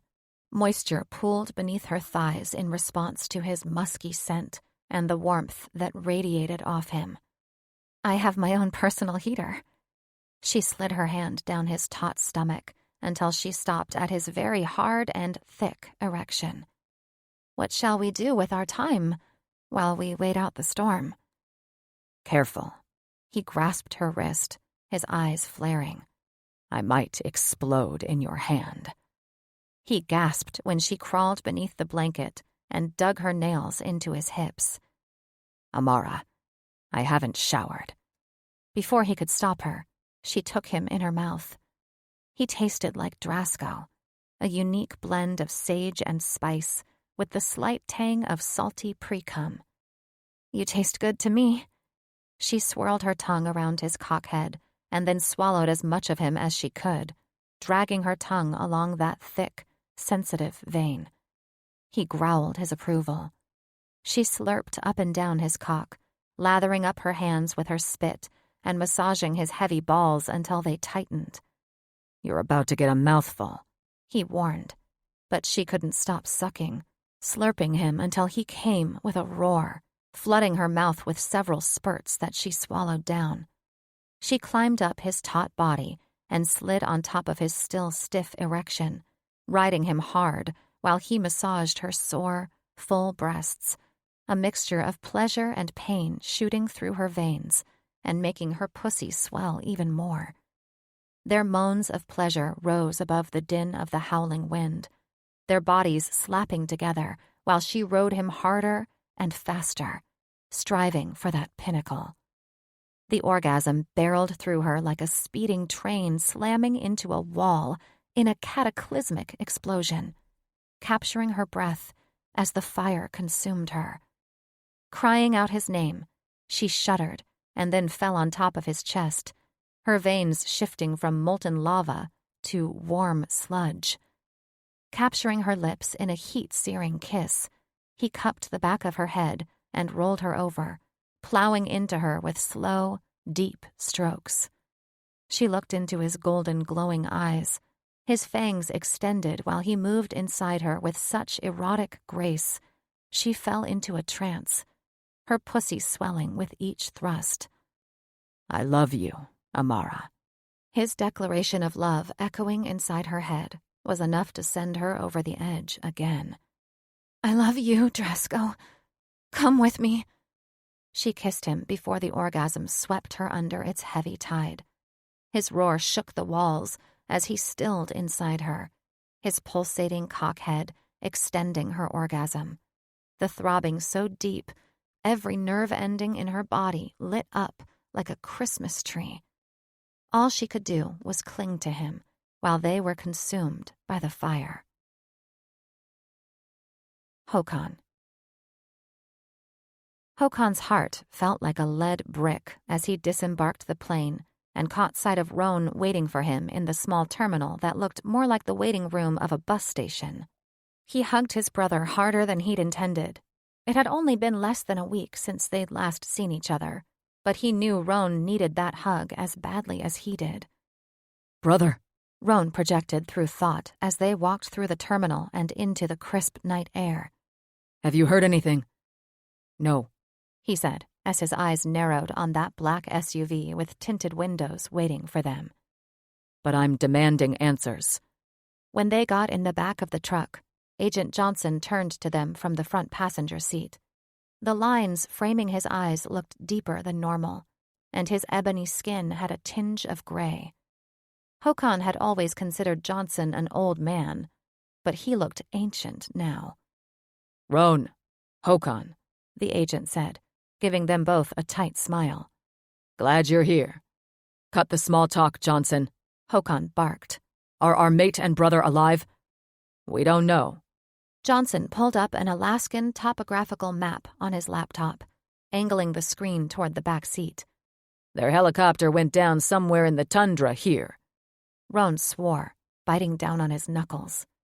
Håkon's throat tightened when Johnson pointed to the center of the Bering tundra. Drasko had called him shortly after he and Amara had arrived at Luke's camp, telling him the good news. Amara had reached Luke in time. But now, what they'd celebrated with joyous howls just 3 days before could be what killed their mate. How would a pregnant human woman survive the tundra in the middle of a snowstorm? Swearing, Håkon dragged a hand down his face. "Where's Luke?" "Here." He pointed toward a red X on the other side of the circle. "And here is where the storm is still going strong." He pointed toward a larger blue circle that covered almost the entire tundra. "It will take the trackers a little longer to circumvent the storm." Håkon caught Johnson's gaze right as he looked away. He was hiding something. "There's something else you're not telling us." Johnson looked back at him, and this time there was no mistaking the pity reflecting in his eyes. "Nothing gets by you, wolves." "What is it?" Håkon demanded. Those lines around his eyes tightened. "Their helicopter was shot down." "Shot down?" Roan gasped. Håkon shared a look of panic with his brother. "What?" he rasped. "Who did this?" "There are Russian spies in the area," Johnson said, his voice taking on a slightly panicked edge. "We suspect the helicopter was flying too close to their camp." "Fuck!" Roan's curse echoed in his head. This couldn't be happening. "Russian spies? We've known about them a while." Johnson gripped the sides of the laptop screen. "The trackers have been keeping an eye on them." Keeping an eye on them. White-hot rage boiled Håkon's veins. "And you thought it would be a good idea for my mate and brother to fly over them?" "No, I didn't." Johnson's features hardened. "But I can't control the weather." Chest heaving and inner wolf demanding to break free, Håkon growled at the agent, the same man who his father had referred to as the Amaraki's closest human friend. It was just last year Amara had saved Johnson from stage 4 cancer. He wouldn't deceive his family, would he? He eyed the human for any cracks in his shell. When the agent looked back at him, unblinking, Håkon finally stopped growling, his shoulders slumping in resignation. "What do we do?" he finally asked. "We're dropping you boys off here." He pointed to a forested area just below the tundra. "Between you and the trackers, someone will find Amara and Drasko." The agent visibly swallowed. his stony facade cracking for just a heartbeat. Just try to avoid any Russians. Avoid them? Hokon's inner wolf howled. No, I'm ripping their ancients' damned heads off. Chapter 7. Luke. After digging themselves out of their cave, Luke and the other trackers in his squad emerged on top of a snowbank, overlooking the barren tundra that had been blanketed with a new layer of snow. His thick fur coat gave him protection from the frost as he blew out a heavy breath, fogging the stagnant air. A breeze tickled his snout, and that's when he caught the scent of his brother's blood. Ears flattening against his skull, he let out a whimper. Drasko? His brother should be in their home near Fairbanks by now. How was he still able to scent him? And then he caught scent of his mate, and he about lost his mind. They should have been home, but their scent was coming from somewhere northeast of Nome. Something was wrong. Something was very wrong. Nix, the forward observer, sidled up to Luke with a whimper. The dark comms collar around his neck blended in well with his black fur. Only a few wolves wore comms collars, as they didn't want to risk their enemies noticing a bunch of wolves with radio equipment. The forward observer usually directed artillery fire support onto the target, but he was also in charge of communication to the base camp. Luke froze when he heard Agent Johnson's voice on the other end, calling out the coordinates of an Army helicopter that had been shot down by enemy fire. His mate and brother's helicopter. He let out an agonized howl, and then he was off, racing across the tundra, the other trackers following close behind. He prayed Drasko had been able to protect their mate and find shelter. He feared the worst, for even if they'd survived the crash and enemy fire, there was no way Amara could survive the elements in her human body. Amara. The first thing Amara noticed when she woke was the wind had stopped howling. Sunlight streamed in from the tattered curtains, and she sat up, shocked to see the snow piled halfway up the window. Drasko wasn't in the cabin, but she heard a grunting noise outside and a rattling on the outside door. What was he doing? She wrapped a blanket around her bare shoulders and slipped off the bed, wincing when the floor's chill seeped into her feet. She opened the front door in time to see Drasko in his protector form, shoveling snow away from the opening with his bare hands. "Drasko," she pleaded, holding out her hands. "Come inside." I will after I've collected more firewood and water, he answered through thought. She realized they still had to mind speak, which meant danger was still out there, lurking. She swallowed back a lump of fear while clutching her blanket tight. "Don't go." Her plea sounded strained, even though she spoke to him through thought. She didn't want him to leave. What if the Russians found them? He finished knocking away the last of the snow and slid down the embankment with a lopsided grin. I'll only be gone a few minutes. He kissed the top of her head. No matter what, don't leave. She shook her head, unable to see past the white wall in front of the door. Where would I go? She knew she wouldn't last long out in the Alaskan wilderness in her human form. Nowhere. He rested his big hands on her shoulders, his long fingers pressing into her spine. We're staying put in this cabin until Luke finds us. What if the Russians find us first? His heavy brow drew down. Then I'll crush their damn skulls. She leaned up on her toes and kissed his furry cheek as he bent over her. Be careful.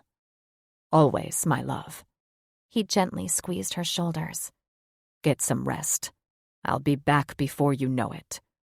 She quickly padded across the floor and climbed into bed, pulling the blankets up over her chin when a shudder coursed through her. Lying back against the pillow, she prayed to the ancients her mate would return to her unharmed. Drasko. The storm had finally stopped, leaving deadly snowbanks that were 6 feet deep in some places. Drasko could navigate them in his protector form, though, pushing through them like a tractor digging out of a hole, though it took longer than he'd hoped. He surveyed the nearby shed and found it was mostly empty other than a bit of rotted firewood, some empty gas cans, and a rusty old axe. Nothing of use. He bolted up the shed and pressed onward. Once he reached the shallow stream, he heaved a strained breath, then took in his surroundings as the morning sun peeked through the overhead limbs. It was as if the world had stopped spinning, holding a collective breath while waiting for winter's frost to thaw. The stream was hardened by ice, but Drasko spied water moving beneath. All he had to do was smash it with his heavy protector foot. A few more days, and it would be completely immobile. He understood what it had been like for his ancestors who lived in primitive huts and had to fend for themselves in harsh winters without the benefit of electricity. And even though he was supposed to be a big, tough alpha wolf, he longed for the warm hearth of his home, one of Roan's big moose burgers, and a relaxing soak in the hot tub. Drasko found a pine with a few dead limbs and broke them apart, snapping them like twigs in his protector form and stacking them beneath a tree.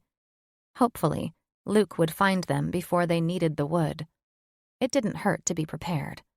At the very least, he would replenish what he'd taken from whoever owned the cabin.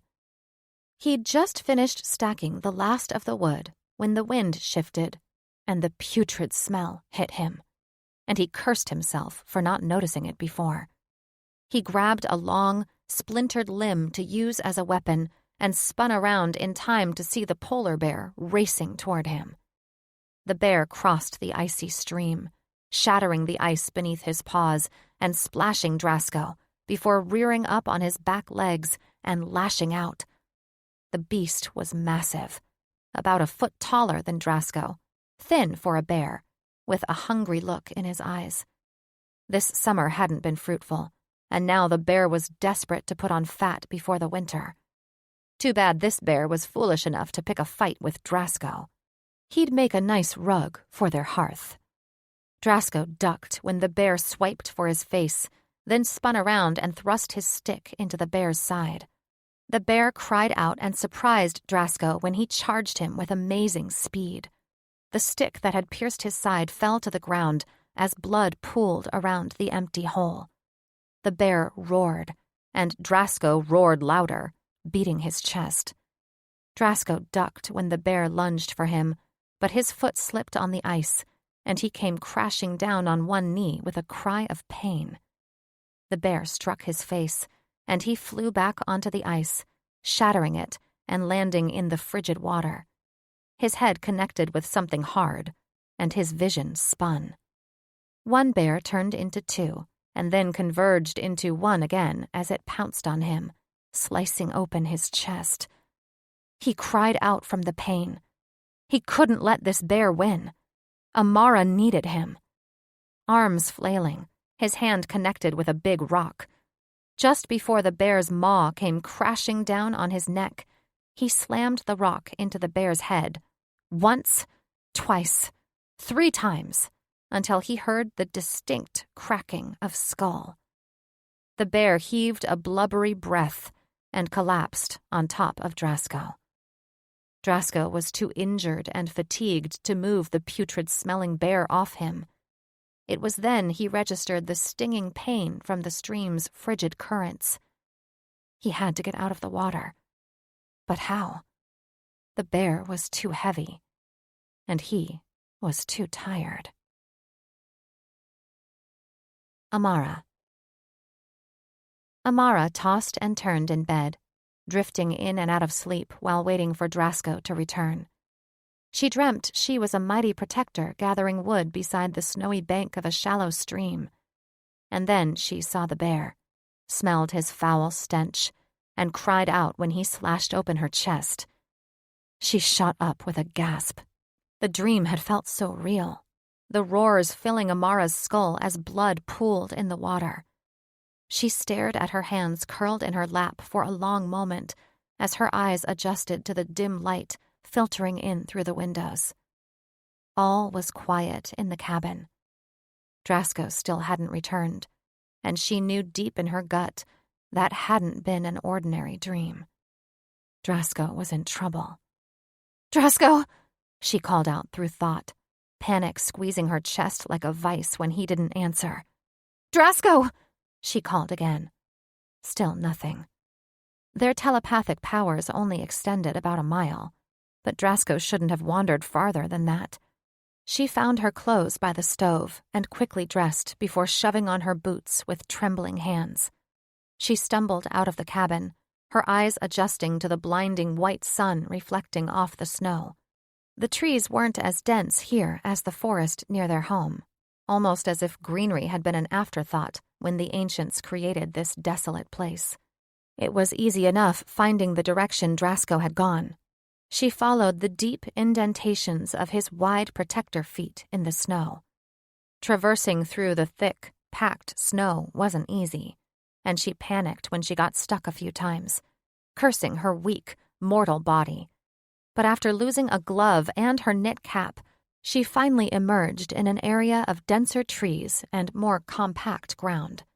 She followed along a frozen stream until she saw what she thought was a furry white boulder stuck in shattered ice. But no, it was a dead bear, and beneath it was her Drasko. Blood pumped harder through her veins as she hurried toward them, nearly falling several times while she slipped across slick ice. The ice was broken around Drasko, revealing slow-moving currents. She ran into the stream, which was luckily only a few inches deep, or else Drasko would have drowned. The cold water penetrated her boots, the frigid temperature making her feet feel like they were being stabbed by thousands of tiny needles. "Drasko!" she cried out, grasping his large, furry head. It was hard to see if the blood pooling in the water belonged to her mate or the bear. She couldn't tell if he was still alive as she slipped off her remaining glove and grasped his head, her hands too numb to find a pulse. Thick blood coated her fingers, and she feared she'd found her mate too late. Closing her eyes, she prayed to the goddess for strength and infused him with every ounce of her healing magic. She didn't know how long she remained there before she finally opened her eyes and looked down at Drasko as he blinked up at her and flashed a fanged grin. Her knees shook so hard with relief, she fell back into the water. She cried out when icy pain lanced through her legs like a million tiny shards of glass. He shoved the bear off him with a roar and scooped her into his arms. "I told you not to leave the cabin." His dark rumble echoed in her skull as he glared down at her. Amara would have rolled her eyes at him, but the cold that seeped into her bones made her as stiff as a board. She struggled to conserve what little body heat she had left as she pressed against Drasko. "You needed me," she answered through thought, her jaw too stiff for her to speak out loud. "You're soaked," he answered back with a snarl. She fisted her cold hands by her sides. "So are you." "I have a waterproof undercoat. You don't." She released a shaky groan. "So I should have let you die?" "I would have come too." His admonition ricocheted in her skull like a gong. She was so angry, she was seeing red. She risked her life to save his. "You were bleeding out, you big dummy!" She would have struck his chest, but she was too frozen to move. So she endured his grumbles and swearing while he carried her back toward the cabin. But once he peeled away her clothes and warmed her up, she would demand an apology. Drasko heaved open the cabin door and shifted into his human form and quickly carried her to the bed. She trembled while he stripped off her clothes and wrapped her in blankets while throwing more wood in the stove. She winced, jerking back when he rubbed warmth into her feet. "Don't fight me, Amara," he warned, snatching her feet again. Warmth flooded her chest and ire infused her veins. He had no damn reason to be angry with her. None. She would have fought him off her and told him she could warm herself, but it took all her strength just to keep her teeth from chattering. Drasko abruptly stopped rubbing and perked up at the sound of engines in the distance. "Luke?" she asked, hopeful. Drasko's nostrils flared. Trackers don't use snowmobiles. It's the Russians. His eyes flashed yellow. Stay here, he said on a low, protector's rumble. She managed enough strength to grasp his arm. "You're not leaving me?" I have no choice. I have to draw them away. He threw a blanket on the floor. Get down. Amara fell to the floor, pain lancing up her side as she gaped at her mate. And then he was out the door, slamming it behind him without so much as a kiss goodbye. His wolf's howl echoed across the tundra. Her heart pounded loudly in her ears, nearly drowning out the sounds of the snowmobile's engines racing past the cabin. Were they chasing after Drasko?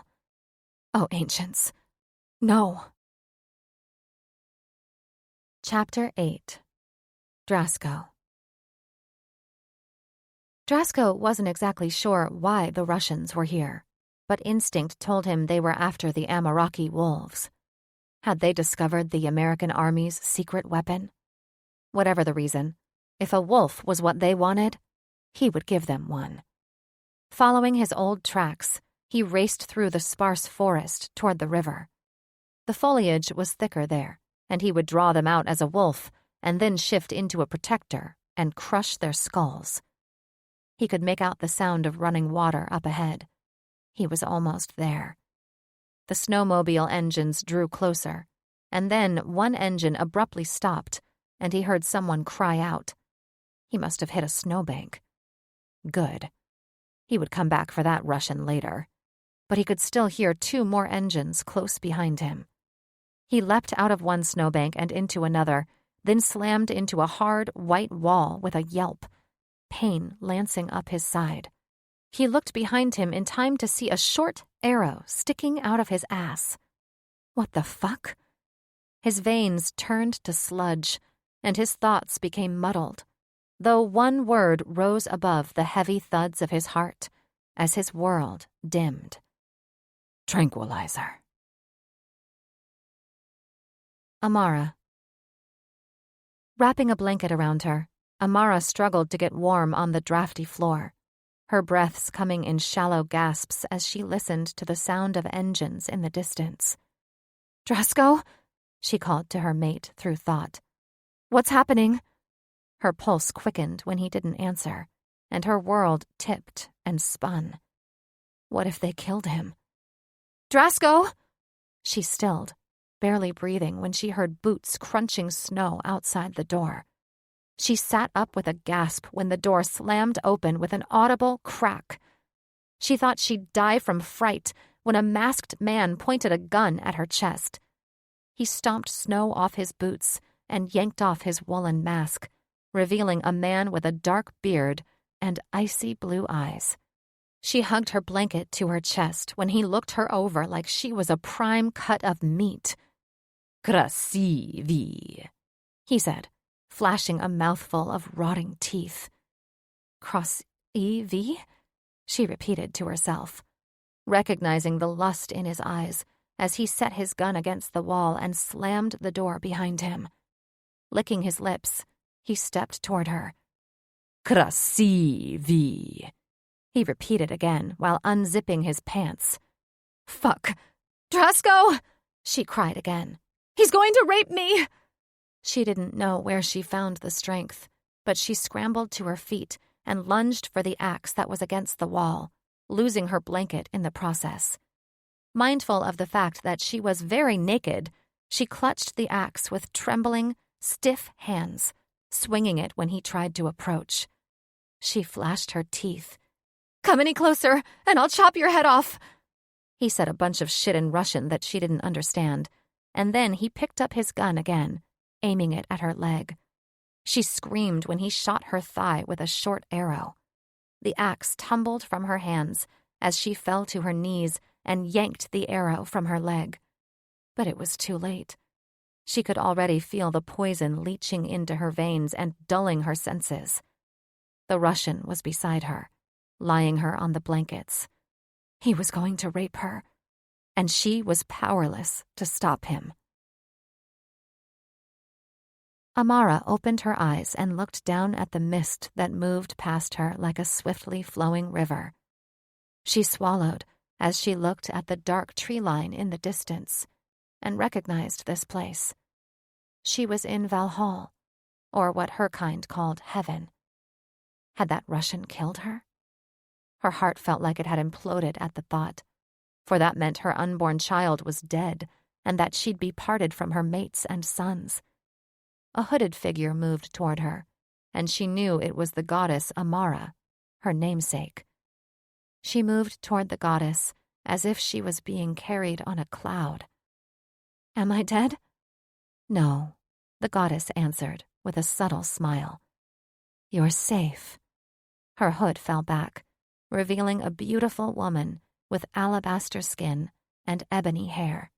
She held a small, glowing orb in her hands, about the size of an egg. "What is that?" she asked the goddess, a familiar feeling stretching between her and the glowing orb. "Your son," the goddess smiled wider. "He has been gifted with seer magic. His soul can teleport to other places, and he can track his loved ones. He showed you when Drasko was injured by the bear. Like your other pregnancies, you will have access to your baby's magic until you give birth." Amara clutched her throat, her heart skipping a beat. She was confused. If the goddess held her child, did that mean she was no longer pregnant? Is my son safe?" "Yes." She cradled the orb like an infant in her arms. "I am keeping him safe. I will return him to your womb when the poison is gone. In the meantime, you can shift." The goddess's eyes flashed silver as her fangs extended. "Wake up, Amara." Amara woke up as the Russian was heaving her onto the bed. She flopped against a pillow, blinking up at him as he pulled down his pants. Outside, she heard a familiar howl, but she didn't have time to wait to be saved. Her inner wolf howled, and she smiled. She shifted in a heartbeat and flew at him, knocking him to the ground. "Vedma!" he cried, right before she ripped out his throat. Blood pooled out of his mouth as he looked up at her in wide-eyed panic. The door slammed open, and a very naked, human Luke stood on the other side, chest heaving. With a howl, he shifted into a wolf and dragged the Russian out of the cabin, leaving a trail of blood in his wake. Amara stared at the door as shock turned into panic.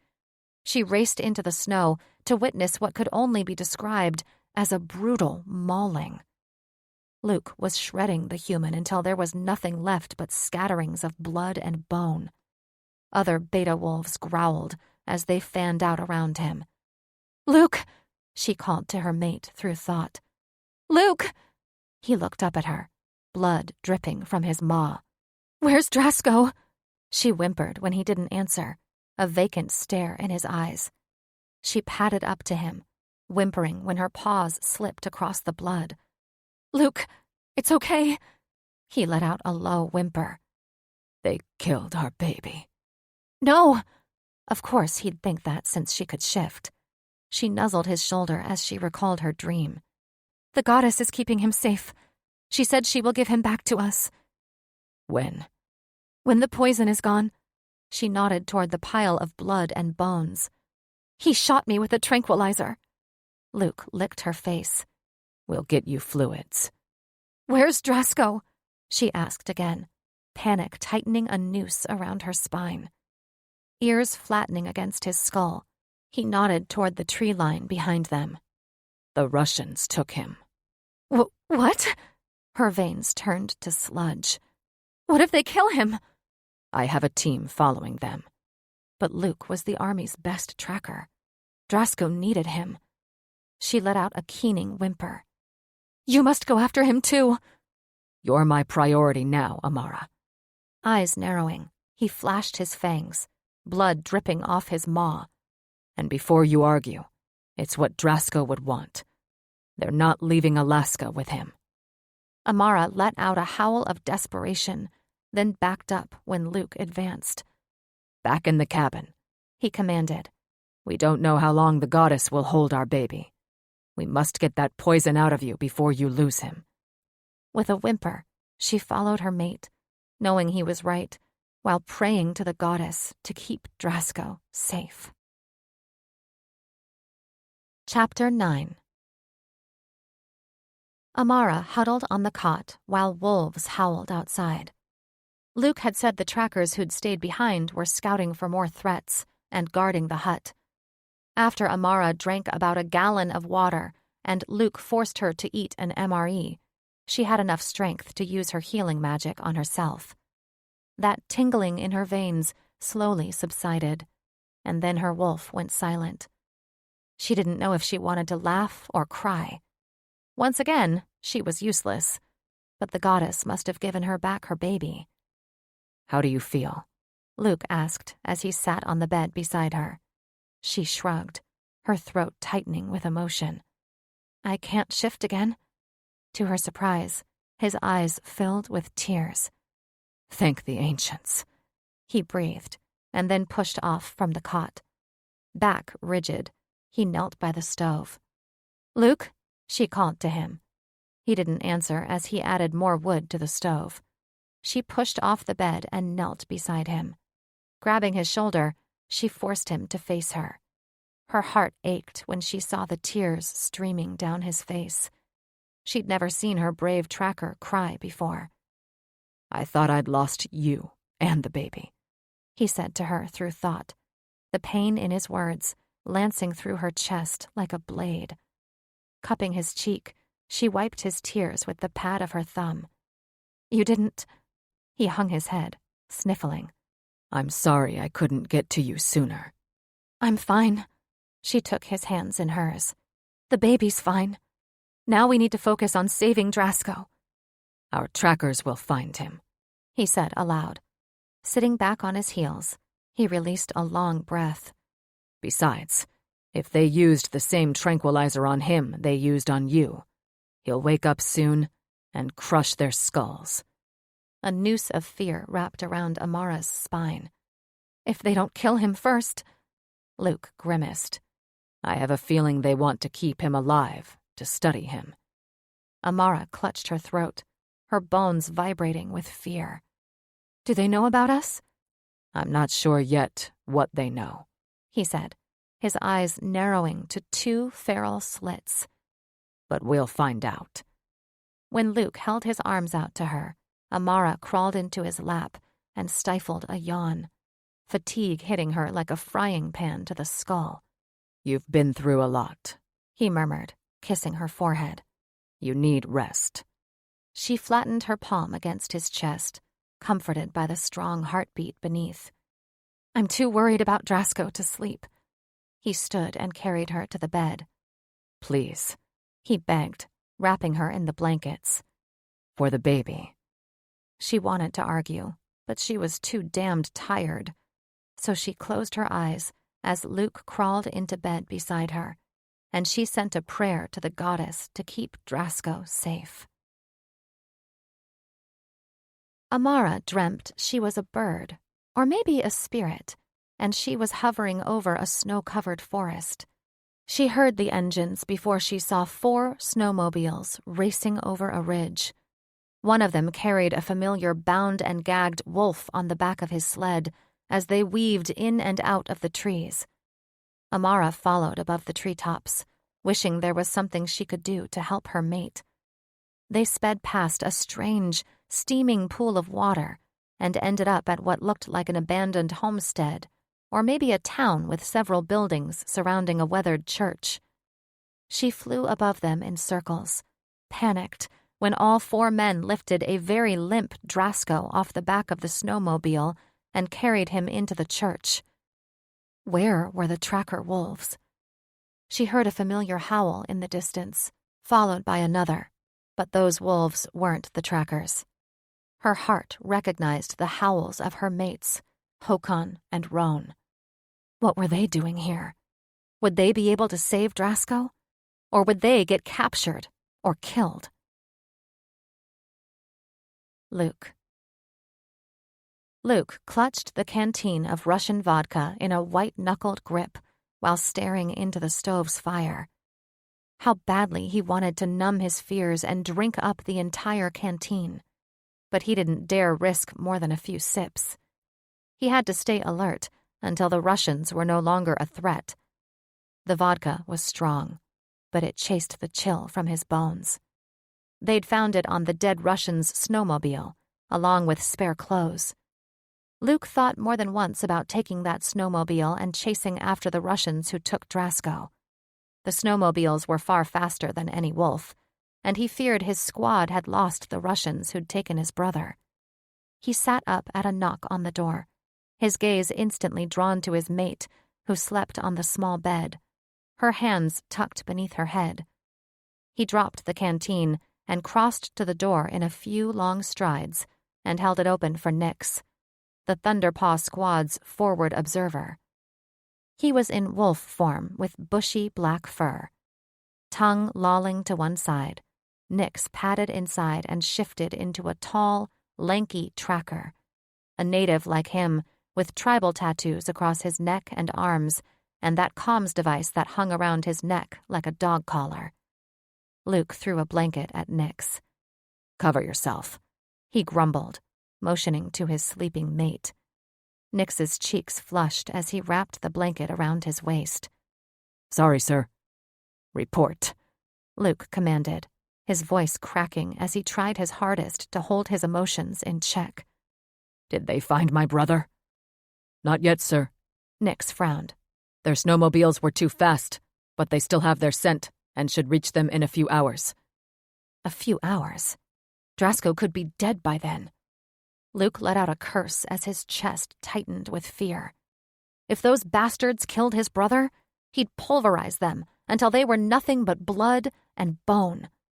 "Tracker Squad Grey Wolf is moving toward the direction the Russians were last spotted," Nix continued.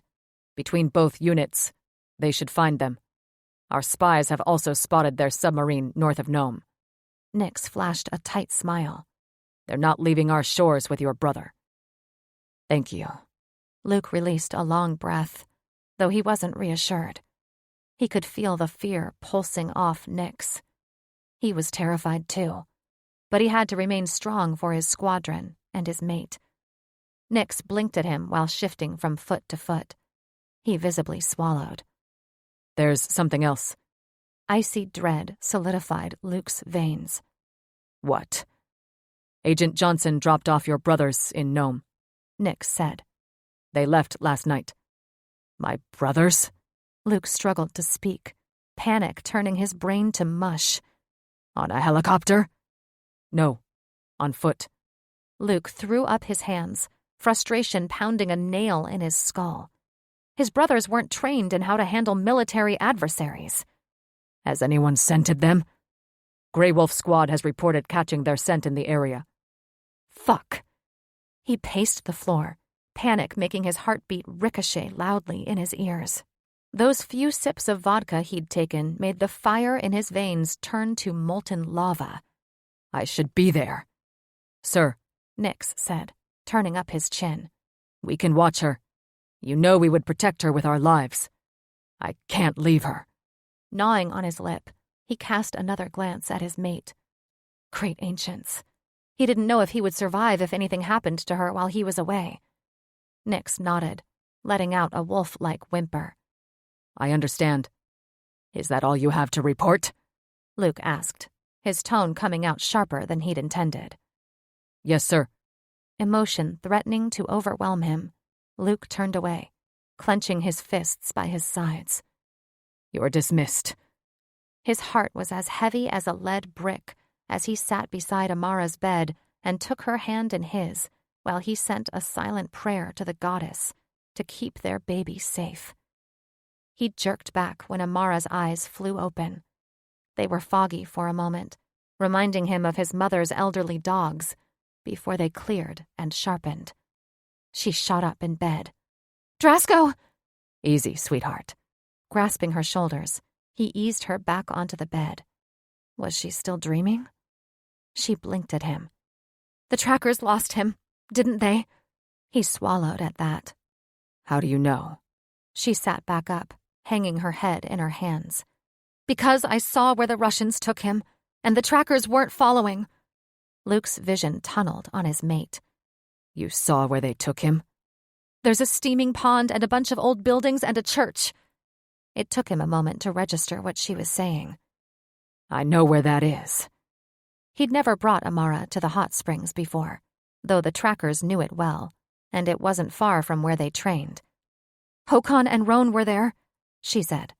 He shot to his feet. How do you know this?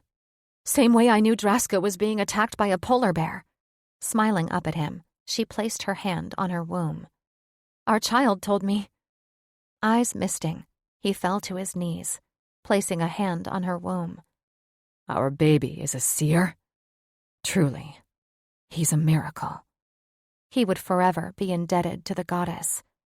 She placed her hand over his. He showed me where to find Drasko after he'd been attacked by a polar bear. He sat back on his heels, absorbing all she'd told him. We saw the dead bear on the way in. He let out a low whistle. Our son's going to make one hell of a tracker. Luke, she squeezed his hand, her words coming out on a plea. I had this vision for a reason. Your brothers need you. He wiped his eyes with the back of his hand. I don't want to leave you. Not after almost losing her and the baby. How could she expect him to leave her now? Luke! Her voice rose and cracked. Please! He shot to his feet again, pacing the floor. 1,000 different fears swirled in his mind, making his chest heave with panic. What if the Russians circled around and came back? Or what if Amara was caught in another storm, or another bear found her? But what if the Russians killed his brothers and he could have stopped them? Nix said their squad would protect Amara with their lives. He trusted his squad, his second family. They were the best trackers among the Amaraki, which was why Luke had picked them to be on his squad, and they had never let him down before. Releasing a pent-up breath, he faced his mate. I'm leaving my best team of trackers to protect you. Don't leave this cabin for any reason. Do you understand? She held out her hands in a gesture of surrender. I can't shift, Luke. Where will I go? Reaching her in a few long strides, he sat beside her, clasping her shoulders. I love you. His voice cracked and then broke as he desperately searched her eyes. He'd almost lost her and their unborn child. He didn't know if he could withstand the crushing grief again of not knowing if his mate and child were alive. I love you. She cupped his cheek, a soft smile tugging at her lips. Return to me and bring your brothers home. Closing his eyes, a growl rose up from his throat as he leaned into her touch. Then he took her in his arms and kissed her, desperately, as if this could be their last moment together. He prayed to the ancients to protect his family once more as he tried to free his brother from their enemies. Chapter 10. Håkon. After catching the scent of their brother and following the sound of snowmobiles, Håkon and Roan circled the abandoned church in their wolf forms. Though Håkon wasn't as good of a tracker as Luke, he had known to come to this forest with the massive thermal pond, the steam rising up from the water a sharp contrast to the snow that blanketed every branch in the surrounding dense forest. He didn't know how he'd known to come here. Call it instinct. Call it luck. Either way, all that mattered was that they rescued their mate and brother. The evening sun had already made its quick descent across the horizon, but with his wolf-touched eyes, Håkon easily adjusted to the darkness and could see his breath fogging the frigid air. He heard voices coming from inside the church and recognized the word Volk, which was Russian for wolf. He searched for any signs of Amara, panic pumping ore through his veins when he couldn't scent her. They have Drasko. Roan's voice echoed in his mind. He looked over at his wolf brother, his ears flattening against his skull. I know. Roan let out a keening whimper. Why don't I smell Amara? Håkon swallowed as he turned his attention toward the shadows moving behind the church's stained windows. She's not here. He tried not to think about what that meant. His mate had to be alive. He wouldn't accept any other possibility. Roan's whimper was a blade slicing through his heart. Could she be dead? We can't think on that right now, Roan. We have to free Drasko. He'll tell us where Amara is hiding. She couldn't be dead. Roan's whimper intensified. Why would they have him and not her? Enough! He snarled at his brother. We have to come up with a plan. I'm going to rip out their throats. Roan kicked the snow beneath his paw like a bull preparing to charge. That's my plan. Roan, you're not thinking clearly. Håkon snapped. If they can disable a protector, they can disable you. She's dead, Håkon. Roan's panic radiated off him in strong pulses. They killed her. She had no way to defend herself because she can't shift. Håkon growled a warning. Drasko wouldn't let that happen. Roan's golden eyes narrowed. Drasko is their prisoner. Luke and the other trackers might have her. Håkon did his best to sound convincing, though he wasn't sure if he needed to convince Roan or himself. Then how did they let the Russians take Drasko? He had a point, but Håkon still refused to acknowledge it. She couldn't be dead. He wouldn't allow it. And if the ancients tried to take her from them, he'd march into Valhall and take her back.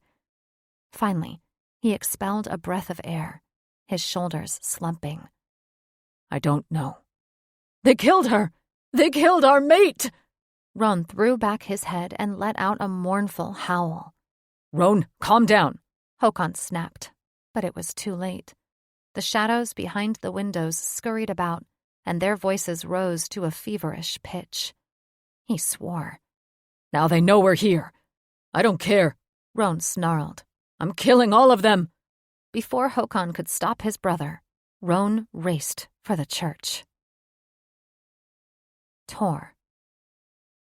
Tor paced the floor of his son's cabin, frustration gnawing a hole in his skull. He regretted not going with his sons, but they were younger and faster, and he hadn't wanted to slow them down. But that was before he knew about the Russians. Word from Johnson had just come in that Amara was safe, but now Drasko had been taken captive by Russian spies. He could throttle Johnson for not telling him about the Russians in the first place. This changed everything, and jeopardized not just the safety of his family, but all Amaraki. Mihaela sat on the sofa, chewing her nails, her eyes bloodshot from crying. Skull, Van, and Arvid did their best to comfort her, but she would be inconsolable until all her sons and their mate came back home. If they all came back home. The babies had already been put to bed after Cyan Cloudclimber had fed Alexei. Annie and Tatiana were playing games downstairs, unaware of the severity of the situation. His phone buzzed, and he pulled it out of his pocket, cursing when Boris Lupescu's name flashed on the screen. There was only one reason Amara's alpha father would call him. The Cloudclimbers couldn't keep a fucking secret. Mihaela and his brothers perked up when the phone buzzed again. Johnson, Skull mouthed. Tor shook his head before answering the phone. Boris. Where is our daughter? Boris snapped. We've heard rumors her helicopter crashed. Damn those Cloudclimbers. She is safe. Where is she? Luke found her, he answered, doing his best to summon a confidence he didn't feel. She should be home soon.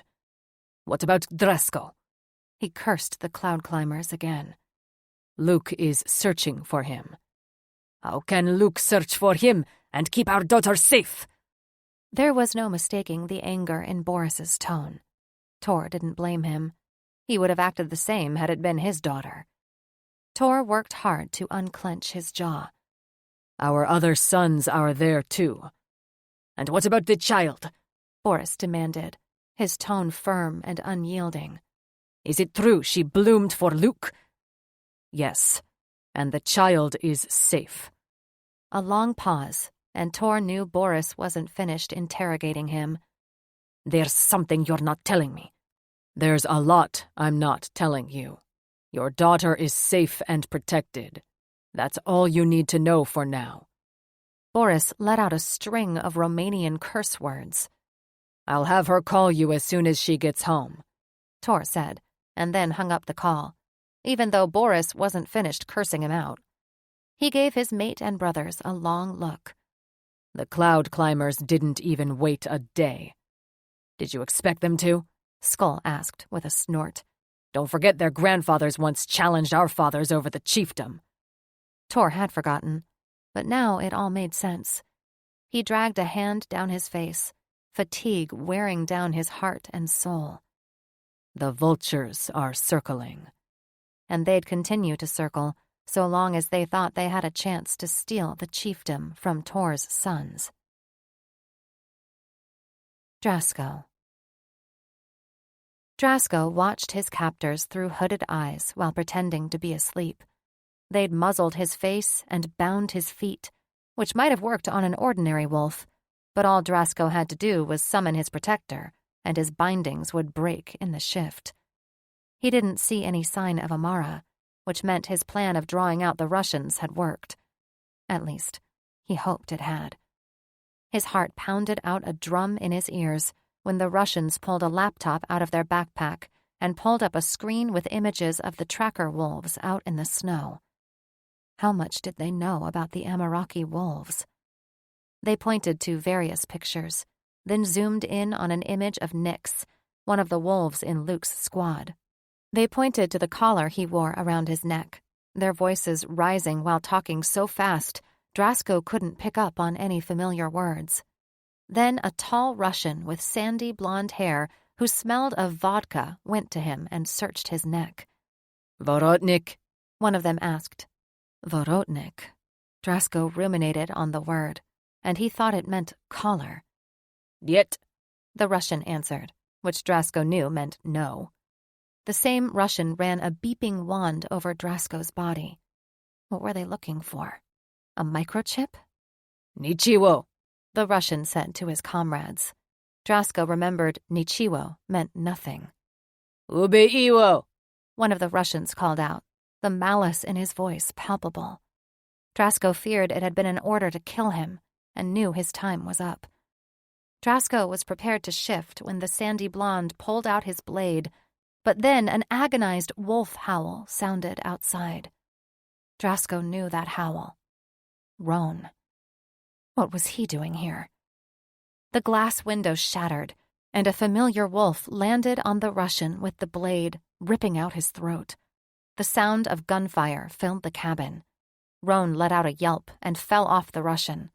Drasko shifted into his protector form with an angry roar, snatching a gun out of the closest Russian's hand and snapping his neck, using his lifeless body as a shield when another Russian shot at him. The front door came crashing down, and Håkon barged inside, banging his broad, furry chest like an ape. The two remaining Russians dropped their weapons and tried to run, but Håkon caught them in a few strides, popping off their heads. He threw the heads across the room and turned to Drasko with a snarl. Where's Amara? Drasko's shoulders fell as he looked at his brother. I left her in the cabin. A cabin? Håkon jutted a foot forward, a maelstrom of emotions swirling in his eyes. She's alive? Drasko swallowed. She was when I left her. But he had no idea how long he'd been knocked out by the Russians. What if she tried to go after them? She couldn't survive in the woods by herself. What if more Russians had stayed behind? What would they do to her? He heaved a shaky breath. We have to get back to her. He spun around when he heard a whimper. Roan was still in wolf form, bleeding out all over the floor. Brother! He knelt beside him, checking his wound. He winced when he saw the bullet had struck just below his ribs and had exited through his lower back. No telling what organs were damaged. He looked frantically around the room for a first aid kit, dumping the Russians' backpacks onto the floor, cursing when he found only electronic equipment. They needed to stop the bleeding. "She's alive?" Roan whimpered, his voice echoing in Drasko's head. "She is," Drasko answered as he returned to Roan and knelt beside him, stroking his head. At least, he prayed she was. He looked up at Håkon. "We need to get him help." His eyes misted as he turned back toward Roan. His lovable Gamma brother had busted through a window to save him and ended up getting shot in the process. Emotion threatened to clog his throat. "Thank you, brother." Drasko didn't know how he could ever repay Roan for his bravery. A familiar wolf's howl echoed in the distance, followed by several more, along with the distinct sound of a snowmobile engine. The wolves didn't sound agitated, just excited. Was the snowmobile with them? Drasko jumped to his feet. "Luke!" He'd never been more relieved to hear the calls of other wolves. Luke would know what to do for Roan, and they usually had army medics in their squad. He ran outside just as a man on a snowmobile came roaring into camp, followed by a pack of wolves racing behind him. It took Drasko a moment to realize the man on the snowmobile was Luke, but he recognized his brother's glowing eyes through his goggles. Luke jumped from the snowmobile and trudged through the snow toward him while ripping off his cap and goggles, all clothes borrowed from the Russians, judging by the unfamiliar smell. "Amara?" he asked his brother, hoping he'd seen her. Luke looked around Drasko's shoulder at the church's demolished front door. "Safe," he answered through thought. Drasko's knees weakened, and he fell into the snow, the breath expelling from his lungs. "Thank the ancients." Luke wiped the icicles off his face. "The Russians?" "Dead," Håkon answered as he joined them. Håkon thumbed toward the church. "Roan was shot. He needs a medic now." Luke's eyes flashed gold, and he let out a cross between a human and wolf howl before racing past them. His squadron followed, their tails spinning as they crowded into the church. Drasko didn't have the strength to move as he stayed in the snow, his gaze transfixed somewhere on the steaming pool in the distance. Safe. She was safe. No thanks to him. He'd been a fool for leaving her. He should have stayed and fought the Russians instead of trying to draw them away. He was worse than a fool. He was a useless protector. Håkon held a hand down to him. "Come on, brother. It's over." Drasko took his hand and then wiped moisture from his eyes. Was it over? For him, it would never be over, and he would carry this shame with him forever. And the ordeal wasn't over for Roan, who was gravely injured. He wouldn't have been injured had Drasko finished off the Russians back at the cabin. He followed Håkon into the church, feeling 10 shades of useless, as his brother and the other betas, in their naked human forms, somehow found bandages among the Russian supplies and applied a tourniquet to the wound. "He's losing too much blood," Luke said between gritted teeth, while applying pressure to Roan's wound. "We need to get him to Amara. Now." "Hang on, brother," Drasko begged, alarmed by the blood that pooled around Luke's hands. "Please." He was about to ask Luke how they were supposed to get him to Amara when he heard a helicopter in the distance. Fuck. He wasn't looking forward to another helicopter ride, but he was desperate to save his brother. He prayed this flight would land safely. Chapter 11. Luke.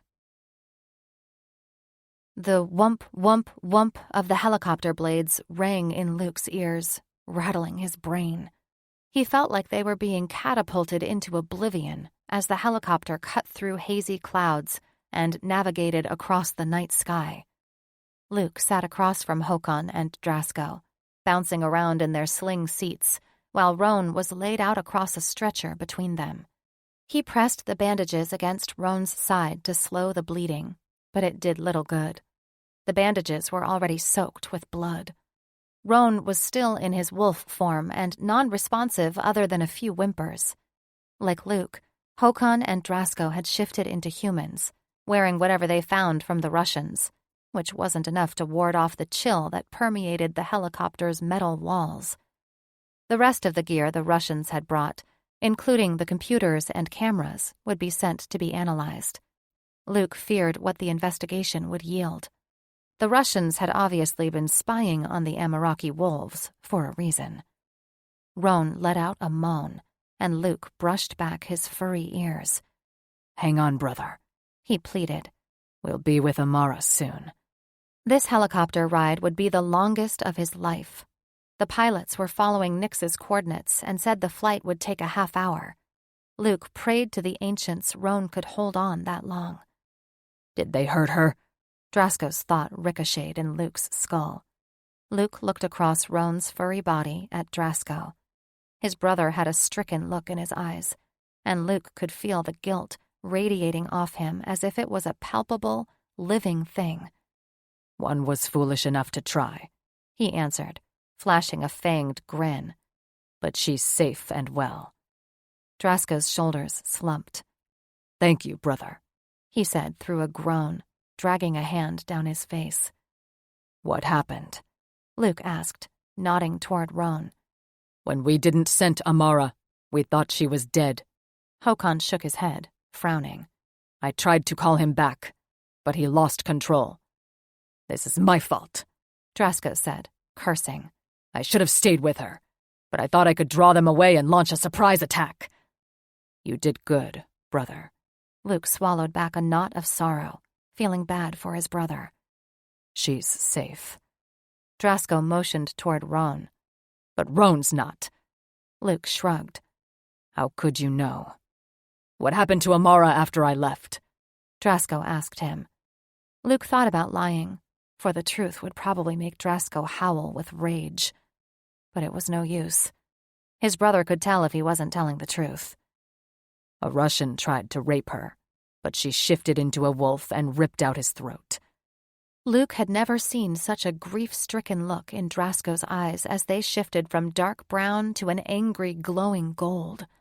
"She lost the baby?" Drasko and Håkon both whimpered. "No, brothers. Don't worry." Luke vehemently shook his head. "The goddess took the baby so Amara could shift. Then she gave the baby back." Håkon's jaw dropped. "What?" "I know." Luke shrugged. "I don't understand either. But she can't shift again, and she can access the baby's seer powers." Håkon clasped his hands in a prayer pose. "Thank the ancients." Then he gave Luke a quizzical look. "A seer?" Luke couldn't contain his grin. "He'll be the best tracker the Ameraki has ever seen." She saw the Russians taking Drasko to the abandoned church. Drasko hung his head in his hands. "I should have stayed in the cabin with her." "Brother." Håkon patted Drasko's back. "All is well." "All is not well." He motioned toward Roan. Luke forced a note of hope into his voice. "It will be." Håkon clasped Drasko's shoulder. "Amara will heal him." But Drasko didn't look convinced as he pulled away from Håkon with a snarl. Luke knew there would be no convincing Drasko he wasn't a lousy protector. Drasko would have to work this out on his own, or else maybe Amara could convince him it wasn't his fault. Luke focused his attention on Roan, smoothing a hand across his brother's cool brow. "Hang on, brother," he pleaded again. "We're almost there." None of them would have been in this position had Luke been home, but he accepted every assignment without complaint, serving on more missions than the other trackers. Luke was so consumed with the need to protect the other trackers that he'd lost sight of what really mattered: his family. And because of that, he forced his pack to put themselves in harm's way. His service to his country had always been on behalf of his family, what he knew his chieftain fathers expected of him. But he was starting to wonder if it was worth the sacrifice. Amara. Amara paced the cabin floor, jerking up at every wolf howl, panic gnawing a hole in her gut. It had been hours since Luke left, and still no word. She stopped only to add logs to the dwindling fire and check outside, though each time she saw nothing but a night as black as pitch and glowing wolf eyes looking back at her. She froze at the sound of wolf howls, followed by the whump, whump, whump of a helicopter in the distance. If Johnson had sent soldiers to take her, she wasn't leaving without her mates. Peering through the window, she watched the helicopter land in a nearby clearing, scattering snow across the landscape. Then her heart caught in her throat when the door slid open and Drasko jumped out. Heedless of the icy wind that pelted her face, she threw open the door and ran toward her mate, jumping into his arms with a cry of joy. Drasko held her tight, his face buried in her hair. "I thought I'd lost you," he said to her through thought, the only way to speak with the deafening sound of the helicopter blades above them. "Me too," she said, running her hands down his arms. "Are you okay?" "I'm fine." He pulled back, clutching her shoulders when Luke and Håkon emerged from the helicopter. She heaved a sigh of relief when Håkon took her in his arms and plastered her face with kisses. "You don't know how worried we've been," he said to her through thought. Before she could answer, he handed her off to Luke, who took her in his arms. She clung to her handsome tracker, the father of her unborn son, so relieved to have him back with her. "Get her back to the cabin," Håkon said, his face grim, "while we bring in Roan." Amara tried looking over Luke's shoulder. "What happened to Roan?" He gripped her by the elbow and led her to the hut. "He was shot." "What?" Her heart rate quickened. She nearly tripped over her feet while looking over Luke's shoulder as he dragged her back to the cabin. Bile projected into her throat when Håkon and Drasko carried a bloodied wolf through the door, laying him on the bed. "Is he dead?" Drasko asked, his voice breaking like shattered ice. She ran her hands across his matted and bloody fur, feeling his neck, relief sweeping through her when she felt the slightest of pulses. "No," she answered, knowing she didn't have a second to lose. Closing her eyes, she summoned every ounce of her healing magic, warmth flooding her hands and spilling out of her fingers. Channeling her magic into her mate's slowly beating heart, she envisioned his tendons, bones, and organs repairing, his veins strengthening, and his heart once again beating fiercely. "Come back to me, Roan," she pleaded. Time slowed to a standstill, and there was just Amara and Roan, her sweet Gamma who took such loving care of her family. "Come back to me," she repeated, sweat pooling on her brow as she poured more and more magic into him. It wasn't until that moment that she realized how close her mate had been to death, for she hadn't had to use this much magic since healing Agent Johnson of stage 4 cancer. After exhausting every ounce of her magic, she finally felt his heart quicken and then pound out a steady rhythm. Wiping sweat from her forehead, she sat back on her heels and looked into Roan's dark wolf eyes. "Amara?" He reached for her, his wolf paws grazing her cheek as he spoke through thought. "Are you alive? Or are we both dead?" Clinging to his paw, she brushed a kiss across his face. "We're both alive," she said, tears blurring her vision. She briefly wondered why he didn't shift back into his human form, but realized he was probably too tired to exert the extra energy. "I went crazy." His glossy eyes reflected his watery voice that projected inside her head. "I thought they'd killed you." She kissed his paw again and again. "I think I'd go crazy if I lost you, too." His tail wagged, his eyes heavy with fatigue. "I want to take you in my arms and make love to you all night," he said through a yawn. "But I think I'll sleep first." She wiped her eyes with the back of her hand. "I'll see you in your dreams." He yawned again before his eyes fell shut. "You are my dream, Amara." She wanted to answer, but fatigue finally hit her, and she felt like she could fall over and sleep an eternity on the hard floor. When a strong arm wrapped around her, she let Håkon sweep her into his embrace. She reached up, grazing the stubble on his chin. "I'm tired," she said through thought. He kissed her forehead. "Then sleep, my love." And so she slept, comforted by the warmth and strength of his embrace.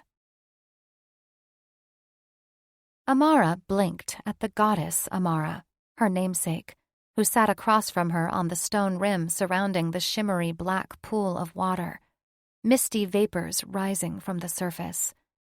Funny how she didn't remember how she got there. Usually, she met the goddess at the edge of Valhall and followed her to the mists. What was happening? And why had she brought her here? The goddess looked into the pool, dragging a finger across the surface of the water. Amara was alarmed to see 5 very strange-looking people. 4 of them huge men with silvery skin and what appeared to be devil horns sticking out of their heads. They were resting on a fur rug beside a hearth, a beautiful woman with bronze skin nestled between them.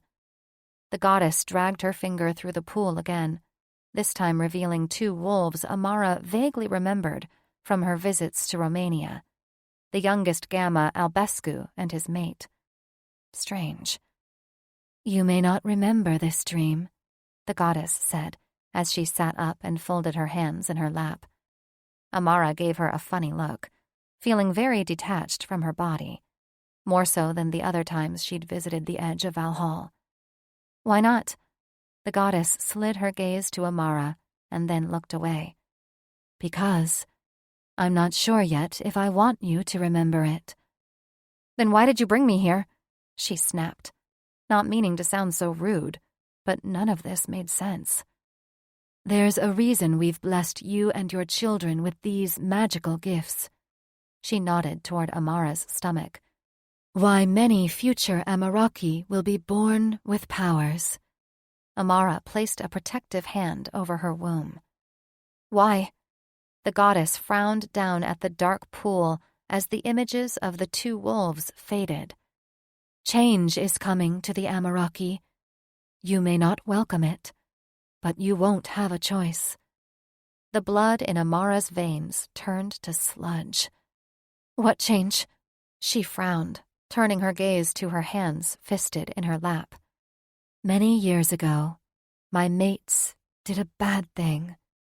The moisture evaporated from Amara's mouth. "They did what?"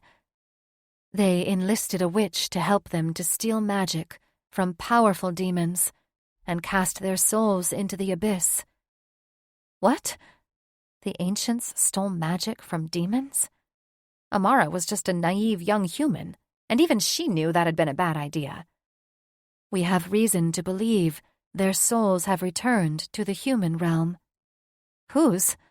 The goddess frowned. "The demons." Amara thought of that Albescu Gamma and his mate, and knew they were the reincarnated demons. Could that have been why the Albescus were so wicked? She clutched her throat. "What will they do to us?" "I don't know yet. I will do my best to negotiate peace between us, but their need for vengeance may be too strong." She paused, visibly swallowing. "And then there are other demons. Worse demons." What demons?" The goddess stood, the folds of her dark robe falling around her like a cascading waterfall. "Stay close to your protectors, Amara. The darkness is coming." Chapter 12. Amara awoke to a strange environment, and it took her a moment to grasp where she was. The wind whistled somewhere outside the dark room. She would have panicked hadn't she been nestled in Håkon's arms. She recognized his smell and could make out his strong jaw and solid chest. As the heavy curtain of sleep slowly lifted from her mind, she tried to recall her dream. The goddess had visited her. That much she remembered, but not the entirety of the conversation. Weird. She tried to recall what the goddess had said to her, but she could only remember the warning for Amara to stay close to her protectors, because the darkness was coming. What darkness? She slowly sat up, looking around the room as her eyes adjusted to the dim light. She wore nothing but panties and a bra that was soaked from leaky breast milk. Her boobs felt like two rock-hard grenades ready to explode. Roan was sleeping on her other side on the floor of what she realized was the tent back at Luke's camp. They'd taken her back to camp? Fuck. She wanted to go home. She missed her babies so much her chest ached as if her heart had been carved up with a blade. Håkon sat up beside her, rubbing her back. Are you okay? He whispered. I miss my babies. She wiped the sleep from her eyes. You? He kissed her shoulder. Good. Now I know you're safe. Why are we back at Luke's camp? She asked as she looked around for Luke and Drasko. He wrapped his arms around her waist. We couldn't very well bring Roan back to Nome in his bloodied wolf form. He nodded toward Roan, who slept as a naked human. He had some crusted blood on his side, but he looked otherwise whole. He's shifted into his human form, she said, dragging her knuckles down his smooth cheek. He slept so hard, he didn't move a muscle when she touched him. He must have shifted back in his sleep, Håkon said. She frowned, trying to recall more of her dream, but coming up blank. I slept through the flight? She was surprised the helicopter noise hadn't woken her. Like a baby. He kissed her shoulder again. Are you hungry? Famished. She placed a hand on her hollow stomach. She'd used so much energy healing Roan, and she was eating for two now. She thanked Håkon when he handed her a box of chocolate chip granola bars, her favorite flavor. She ripped open two with her teeth, eating them like candy before devouring a third. She took several swallows from a canteen of water, wiping her mouth with the back of her hand. The granola bars barely sated her appetite. She needed a real meal. Where's Luke and Drasko? She asked when she heard male voices outside. They're around here somewhere. Håkon frowned, averting his gaze. She grabbed his hand, her heart rate quickening. What is it? Håkon blew out an exasperated breath. Drasko's angry with himself for failing you. She gave a start at that. What? Her protector who'd saved her from a helicopter crash, Russian spies, a hungry polar bear, and a deadly snowstorm? Do you think he failed me? Håkon smirked. You're alive, aren't you? Will you go get him for me? She pleaded. You don't want to eat anything else? He asked. I can get you some MREs. She shook her head, knowing she couldn't eat a bite until she cleared things with Drasko. Their pack had suffered so much that time Drasko had been banished for accidentally hurting her. She refused to let his self-loathing come between them again. Not until I speak with him. She swallowed back a lump of apprehension while looking at Håkon. Do you mind giving us alone time? He bent over her and kissed her forehead. Sure. He slipped on a heavy coat and boots and went outside. Wrapping her arms around herself, she breathed in the chilly air while listening to the wind batter the tent walls. Even with two glowing heaters flanking them, there was still a bite to the air, and she couldn't wait to leave this place. Her heart sank to her stomach when Drasko came in. She recognized that dejected look in his eyes. No, their pack wasn't fracturing again. She refused to let him pull away. Forcing a smile, she patted the pile of blankets beside her. Come sit by me. Shoving his hands in his pockets like a child who'd been sent to time out, he grunted while walking around her and plopping down on the other side of Roan. Drasko wouldn't even sit by her? She looked over at Roan, surprised when he didn't stir. What can I say to take away your guilt? She asked him. Nothing. He hung his head, lines tightening his eyes. I deserve it.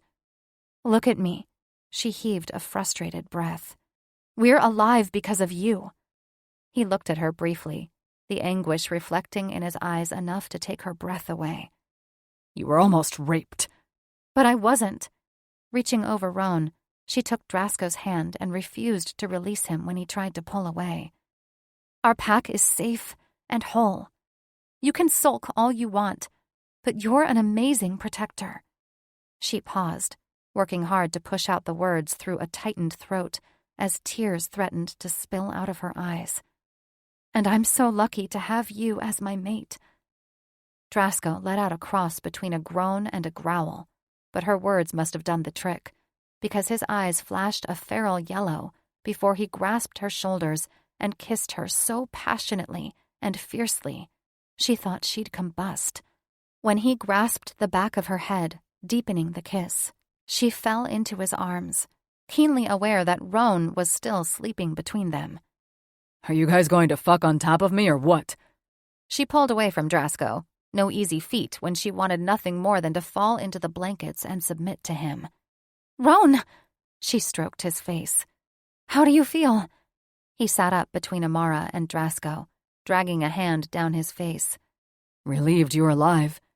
When he looked at her with those big puppy dog eyes that watered with unshed tears, her heart shattered. She fell into his lap as he plastered her face with kisses before squeezing her so tight her ribs ached. I thought they killed you, he said through a watery voice while rocking her in his arms. Then he let out a wail that broke her heart all over again. It's all right, darling, she cooed, running her fingers through his messy mop of hair. I'm all right. He squeezed her tighter, pushing the last remaining breath from her lungs. Ease up, brother, Drasko warned. Our pregnant mate needs room to breathe. Roan loosened his hold, looking at her like he'd seen a ghost. Did I hurt you? I'm okay, Amara said, wiping the tears from his eyes. She slanted a smile in Drasko's direction. We're all okay, and that's all that matters. Drasko kissed her shoulder, his lips lingering overly long, desire flashing in his eyes. Everything okay in here? Håkon peeked his head inside the tent, his nostrils flaring. No doubt he smelled her heat. Yeah. Amara shifted her weight while thinking how much she'd like some reunion sex. Håkon stalked toward them, looking from Amara to Roan. I'm glad you're alive, brother, he said to Roan, clasping his shoulder. I don't know what our pack would do without you. Roan visibly swallowed. Thanks, brother. Is Luke okay? Håkon nodded. Drasko cleared his throat. Last I saw, he was with the other betas going through the Russians' things. Roan visibly swallowed. The Russians? Håkon's eyes flashed bright yellow, a low growl tearing from his throat. Dead. A shiver stole down Amara's spine. She thanked Drasko with a kiss when he wrapped a blanket around her shoulders. Roan gave Håkon an apologetic look. I really fucked things up, didn't I? Håkon shrugged. Don't beat yourself up over it. You were under a lot of stress. I thought Amara was dead. Roan looked at Amara as his voice took on a hollow edge. I went insane. Oh, Roan. Amara cupped his face, tenderly bumping the tips of their noses. Everything is okay now, she said, her lips brushing across his. Now we look toward the future. She placed his hand on her belly, unable to contain her smile. Thanks for listening. Before we move ahead, take this peaceful moment to simply be. This free audiobook continues shortly.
on our growing family. Heaving a sigh, he rested his forehead against hers. Sounds like a great idea. She draped her arms around his shoulders, while getting lost in the golden swirls in his eyes. I love you more than life, Amara, he projected to her through thought. You are my life, she answered. She kissed his cheek once more and then looked to Håkon. Could you please get Luke? Håkon shrugged. Sure. Thank you, she said as Håkon slipped into his heavy coat and left again. Roan acted as if she'd disappear if he released her. I'm not letting you go, he said to her through thought. Not ever. She rested her head against his shoulder, knowing she could be content in his arms for an eternity. Besides, the body heat that radiated off his bare chest was exactly what she needed to chase away the chill that threatened to burrow into her bones. How are the babies? She asked him while nuzzling his nose. Harad is good, he said, then let out a nervous-sounding burst of laughter. Alexei just about shook the house down. Drasko chuckled. Sounds like my kid. Oh no! She clutched her aching heart. Her baby needed her. It's okay. He ran his warm hands down her arms. Cyan Cloudclimber has been nursing him. She heaved a sigh of frustration. I was hoping he'd finally give up and take a bottle. Never underestimate a second alpha's stubbornness, Drasko said behind her before pulling her into his lap. When can we go home? Amara clung to Drasko, trying not to be distracted by his hard length pressing against her side while he nuzzled her neck. Luke said the chopper will take us after the sun rises, Drasko said, dragging his teeth across her neck. She gasped and then tilted back her head to give him easier access. He feasted, his hand slipping between her thighs as he stroked her pussy through the thin fabric of her panties while he possessively clutched the back of her neck. A groan escaped her lips as her legs involuntarily spread wider. Moisture flowed out of her like a busted water pipe and pooled in her panties. His touch felt so damn good, and she realized her hunger for her wolves far outweighed her need for anything else. Then Roan joined in, stroking her breast and pinching her nipple through the fabric of her bra. "Oh, ancients!" she cried. I'm here. Luke's voice echoed behind them. She and her mates pulled apart, and she had to work hard to catch her breath. She looked at Drasko and Roan, both with flushed faces and desire pulsing in their eyes like solar flares. "Luke," she blurted. The father of her unborn child looked too handsome in his military camo and heavy boots. He looked at her like a deer caught in high beams, his nostrils flaring. What's going on in here? He asked, waggling his brows. Drasko and Roan growled their answers while pinching and stroking her. She innocently batted her lashes and then let out a moan when Drasko dragged a finger up her slit. "I missed my mates." I can tell. Luke chuckled, giving them all a long look. Should I return later, or do you want a third? She bit her lip, more moisture flooding her panties. She wanted all her mates. Now. Luke's nostrils flared again as he unbuttoned his pants. I'm going to take that as an invitation to join you. Håkon ducked beneath the tent flap and then stopped as if he'd hit a brick wall while scenting the air. When his eyes met Amara's, he let out a howl and tore off his clothes. The breath whooshed from her lungs when Drasko laid her on the floor and slipped off her panties. The whistling wind and howling wolves outside faded into the distance, and there was only Amara and her brave mates who risked everything to protect her. Drasko ripped off his clothes like they were on fire. Her pussy ached and swelled when she eyed his large protrusion, glistening with precum at the tip. Roan pushed her bra straps off her shoulders, and she arched her back for Drasko as he deftly unhooked her bra, freeing her swollen breasts. Drasko's eyes bulged. Do you need me to drain those? He asked through thought. She held out her hands to him. I need you to make love to me. He crawled between her thighs, his hips flexing forward as he hovered over her. Like this? He asked through thought, a chuckle in his voice while he rubbed his smooth head across her slick sex. She clung to his back, digging her nails into his shoulders with a growl. "Stop being a tease," she demanded, flexing her hips toward his. He nibbled her ear and then probed her sheath with the tip of his erection, just giving her enough to drive her wild.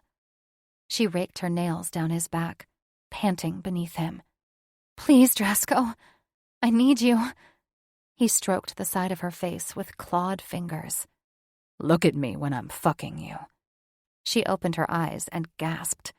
His face had sprouted fur, and his nose had flattened, but most enticing were his feral golden eyes that glowed like twin suns.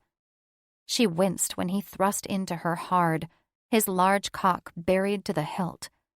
Wrapping her legs around his waist, she absorbed each of his bruising thrusts, crying out as he brought her closer to the edge of heaven.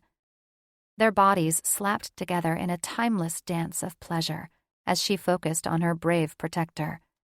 Her other mates faded into the background, and there was only her and Drasko, protected in a cocoon of passion. Their joining was not a tender lovemaking, but an all-consuming need to sate their desire and to remind each other that they were alive, whole, and bound together by fate and enduring love. Come with me, my love, he cried in her mind as her pussy ached and swelled with each thrust. Yes, Drasko, yes! She lifted her legs higher and surrendered to the fire that consumed her, the breath stolen from her lungs when he brought her to the gates of heaven, and they tumbled through the clouds together. Her pussy throbbed in time to his pulsating cock as he stilled with a roar, bathing her in his seed. She clung to his shoulders as they floated back to earth like two feathers carried by a gentle breeze. He kissed her deeply, passionately. I love you, Amara. I would give my life protecting you. I know you would, my amazing protector, she said while plastering his strong jaw with kisses. You've proven that again and again. Let's hope it never comes to that. My heart would never recover. He kissed her again, his lips gently grazing hers in a tender display of love and endurance, reminding her that he was forever her brave protector. I don't want to let you go, he said, while gently caressing her cheek. But my brothers are anxious to hold you too. She nibbled his lower lip. It's okay. I know you will return to me. Always, he answered, before wiping her with a discarded shirt and then rolling her into Roan's arms. Hello, my darling, she said to her Gamma while cupping his face. His eyes glossed with unshed tears. I thought you were dead. I'm not dead. I'm here with you. Always.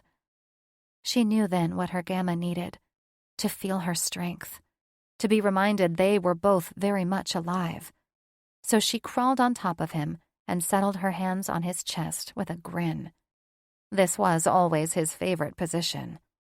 He grasped her hips, his eyes rolling into the back of his head when she slid onto his thick erection.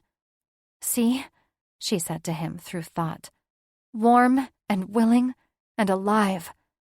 His audible groan reverberated in her mind. Her heavy breasts bounced while she rode his cock, her slippery sex swelling as she pistoned above him. Amara, my love, his cry echoed in her mind. I won't last long if you don't slow down. She arched a brow while continuing to slip up and down him, her wet pussy his personal water slide. Do you want me to slow down? No, ancients, no. Leaning over him, she moved harder, faster. He lifted his hips to meet her thrusts while latching onto her breasts, milk pooling around his fingers. She lost all control when he pinched her sensitive nipples. The orgasm barreled into her like a speeding train, reverberating every nerve in her body and curling her toes. She fell apart just as he let out a roar, his thick cockhead pulsating inside her. Heart racing, she fell on top of his broad chest while trying to catch her breath. Roan had other ideas, though.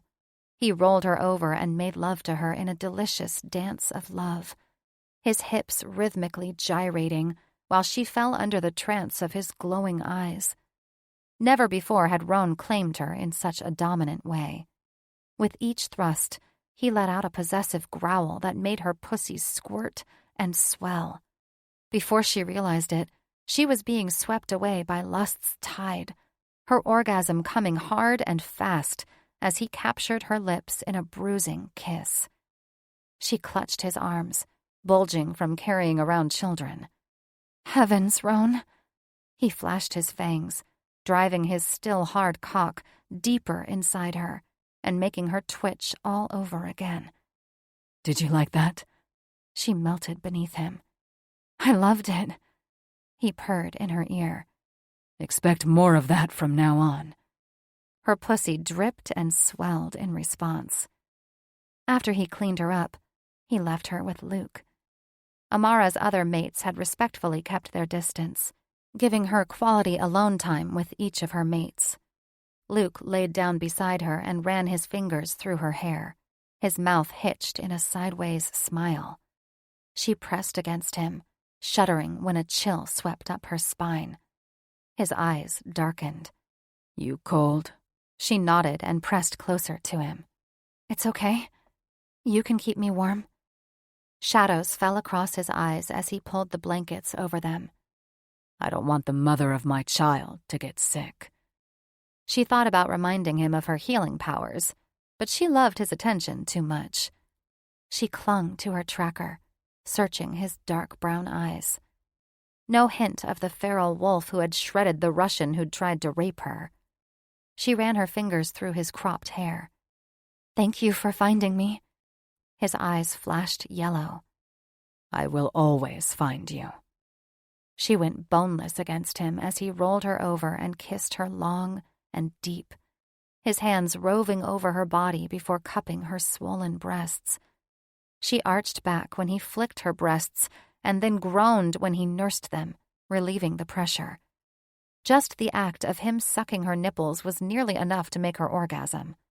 By the time he climbed between her legs, she was more than ready. He slid inside her slick entrance, letting out a growl of pleasure when he was seated to the hilt. His lips found hers, and they kissed with wild abandon, moaning into each other's mouths while he gyrated inside her. He never stopped kissing her, not even as he pounded her into one orgasm and then another. By the time they were finished, she was so very sated and maybe even a little sore. But she didn't care. All that mattered was she was in Luke's arms, her head resting on his lean chest while listening to the steady beat of his heart. She could have fallen asleep in his arms, though she knew Håkon had been waiting patiently for his younger brothers to finish. She wouldn't deny her alpha, but she also didn't want to let Luke go. Clearing his throat, he stirred beneath her. She sensed an underlying tension radiating off him. She wanted to say more, like how much she missed him and how she wished he would ask for more time off, but she didn't want to ruin the moment. I'm sorry, Amara, he said to her through thought. I need to return. Return to where? She wanted to ask, but she didn't. No doubt it was something to do with the Russians. She imagined Agent Johnson and a team of officers waiting for him in another tent. She released a long sigh. Would he ever be hers and hers alone? Or would she always have to compete with the army? I understand. She sat up, pulling the blankets to her chest. When he kissed her once more, she leaned into him, a moan escaping her lips. She didn't protest as she watched him go, and her heart broke from it. When Håkon slipped beneath the covers with her, she clung to him while he stroked her back. You going to be okay? He asked her through thought. She arched back, desperately searching her alpha's gaze and praying he could help her. He should have come home with us after what we went through. He frowned. I know. Will you tell him he needs to come back? I will, he said, tucking a strand of hair behind her ear. but I'm not sure it will do any good. Then tell Johnson. Her chest swelled with resentment that they would have to go to Luke's superiors just to get him some time off. Luke should have been demanding time with his pack. He kissed her forehead. I will, sweetheart. Releasing a sigh, she rested her head against his shoulder. Thank you. He rubbed her back again. Are you tired? She cupped his face, looking deeply into his dark eyes that flashed with gold flecks. Not too tired for you. His wolfish grin turned her spine to jelly and made her pussy swell with anticipation. When he rolled her over, she welcomed him with open arms and spread legs.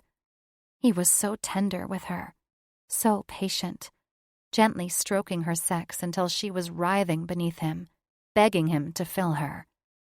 By the time he slid inside her, she was as slick as an oil spill. He made love to her gently, slowly tunneling into her with shallow thrusts until she thought she'd go mad from the torture. She lifted her hips higher, meeting his thrusts with her own, his name coming out on a hiss as she pleaded for him to pound her harder.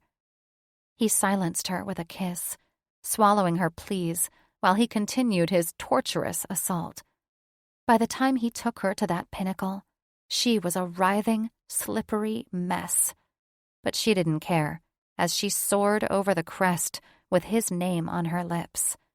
Only then did he pump into her harder and faster, their bodies slapping together as they growled and hissed like two wild animals.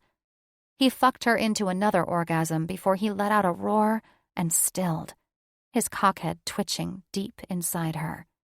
They were both covered in a sheen of sweat by the time he rolled off and pulled her on top of him. Drasko and Roan joined them, and the three of them loved her again. She sucked each of them, their monster cocks filling her mouth while they took turns plowing into her from behind. She lost count of her orgasms by the time exhaustion claimed them, and they finally fell onto the blankets. Even though she felt like she could sleep for the next 2 days, troubling thoughts kept her awake.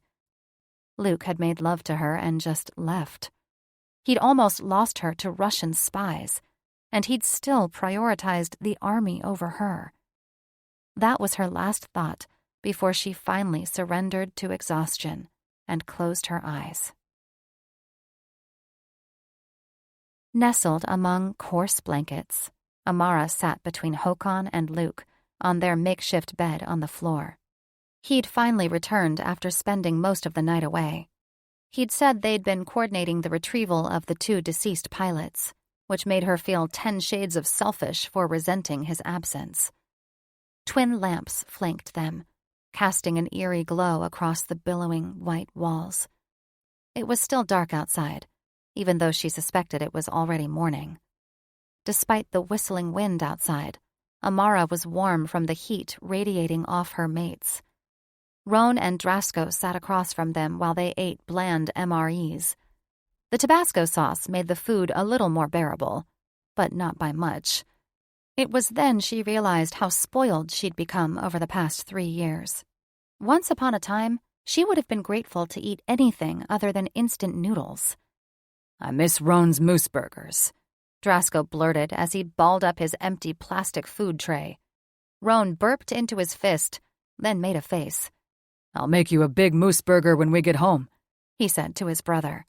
And homemade fries and a milkshake, Amara added, placing a protective hand across her belly. For the baby. Her mates laughed. A warm pan of brownies, Håkon added, patting his belly. No baby. He winked at Amara. But I'm trying to maintain a dad bod. Amara pinched his side. Hardly any fat, though it didn't matter if he grew a giant beer gut. She'd love him anyway. Luke rubbed his hands together, licking his lips. Topped with ice cream and fudge. Amara frowned at her tracker mate. He'd lost at least 10 pounds since she'd last seen him. A double brownie sundae for you, she said, nudging his knee. We need to fatten you up." After they finished their food, they laid back down, hoping to catch an hour or two of sleep before their flight home. Feeling more content than she'd ever felt in her life, Amara laid in Drasko's strong embrace while Håkon pressed up behind her, gently massaging the tension from her shoulders. Luke massaged one of her feet in his lap, his deft fingers working out every kink. Roan massaged the other foot, though his hands kept wandering up her calf and dangerously close to her thigh. He had a hungry look in his eyes, like he wanted to devour her whole. She thought about asking him to pleasure her with his mouth, but not until she could access a decent shower. Besides, she was exhausted. And, dare she say, over the limit on orgasms. Not since before Harad had been born had Amara and all 4 of her mates been able to spend so much alone time together. Though she missed her babies, she had to admit this was nice. Very nice. Her mates tensed at the sound of a helicopter in the distance. "Is that our helicopter?" Håkon asked Luke. Luke handed her foot over to Roan and jumped to his feet. He shifted into a wolf and disappeared through the tent flaps. Amara had the sudden realization that they would have to leave Luke again. The thought was like a mallet to the heart. She sat halfway up, resting on her elbows. "Is Luke coming with us?" Håkon shrugged. "I'm not sure." She sat all the way up and pulled her knees to her chest, depression a heavy black fog that shrouded her heart. After everything they'd been through, she couldn't imagine returning home without Luke. "I don't want to leave him." Luke returned to the tent and shifted into a naked human. He sat on top of the blankets and scratched his smooth chin. "Not your helicopter, but it will be here shortly." When Håkon gave him a strange look, Luke added, "We're shipping off the Russians' phones and computers to the intelligence division." Håkon winced, Drasko swore, and Roan tensed. "What do you think they know about us?" Håkon asked. "Based on their actions," Luke said. "I suspect they believe we're trained wolves, not shifters. But hopefully intelligence will have more answers." Amara sucked in a sharp breath. Either way, she didn't think it would bode well for Luke and the other betas. "Luke," she asked, twisting her fingers in her lap, "will you come home with us?" She didn't know why she felt hesitant to ask. He was her mate. After what they went through, she needed him more than the army did. He gave her a pitying look that made her head pound with ire. "I'm needed here in case more Russians come." "They have other trackers," she blurted, not bothering to hide the bite in her tone. Luke tapped his nose, his eyes shifting to feral slits. "That can't scent as well as I can." "They can scent well enough," Drasko grumbled. To Amara's relief, Håkon and Roan voiced their agreement. Dragging a hand through his cropped hair, Luke let out a groan. "I'll be home as soon as I can." As soon as I can? What kind of answer was that? Why wasn't he prioritizing his pack after what they went through? When he jumped to his feet and headed for the exit, Amara called out, "Luke, where are you going?" "To find out what's taking that helicopter so long," Luke said through a sigh. Great. He was anxious to get rid of them. Amara ground her teeth in frustration. Håkon wrapped an arm around her shoulder and kissed her temple. "He's just doing his job." She bristled. "What about his job as my mate?" "He thinks keeping Russian spies off our soil is doing his job as your mate," he answered. Amara felt a momentary stab of guilt. "I understand his job is important, but he gives the army more of himself than any other tracker." "He has to, Amara." Håkon pulled her into his arms and laid down with her in the blankets. "They look to him as a leader, as they should. One day we will take our father's places as tribal chieftains." "You're right." She snuggled against his chest. "I just thought this time would be different after all that's happened." Roan and Drasko laid back down beside them, and though she was tired, falling asleep proved difficult as she listened for the sound of the next helicopter. She worried about flying again. What if it crashed? What if this time she and her mates didn't escape? Then she remembered the child she carried was a seer. Perhaps she should sleep. He'd tell her if there was more danger. She'd barely drifted off to sleep when strong hands shook her awake. Luke knelt in front of her, his eyes two glowing, feral slits. Amara, it's time. She sat up, rubbing the sleep from her eyes while Håkon, Drasko, and Roan did the same.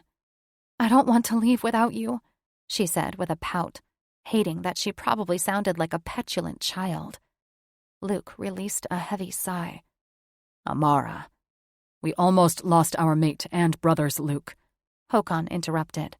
You're entitled to some leave. Drasko squeezed her to his side. Our mate needs you, he said to Luke. Amara's throat constricted and tears threatened at the backs of her eyes. Thanks, guys, she projected to them, though she was afraid to look at Luke, lest she be disappointed by his scowl. Luke released a long breath. You're right.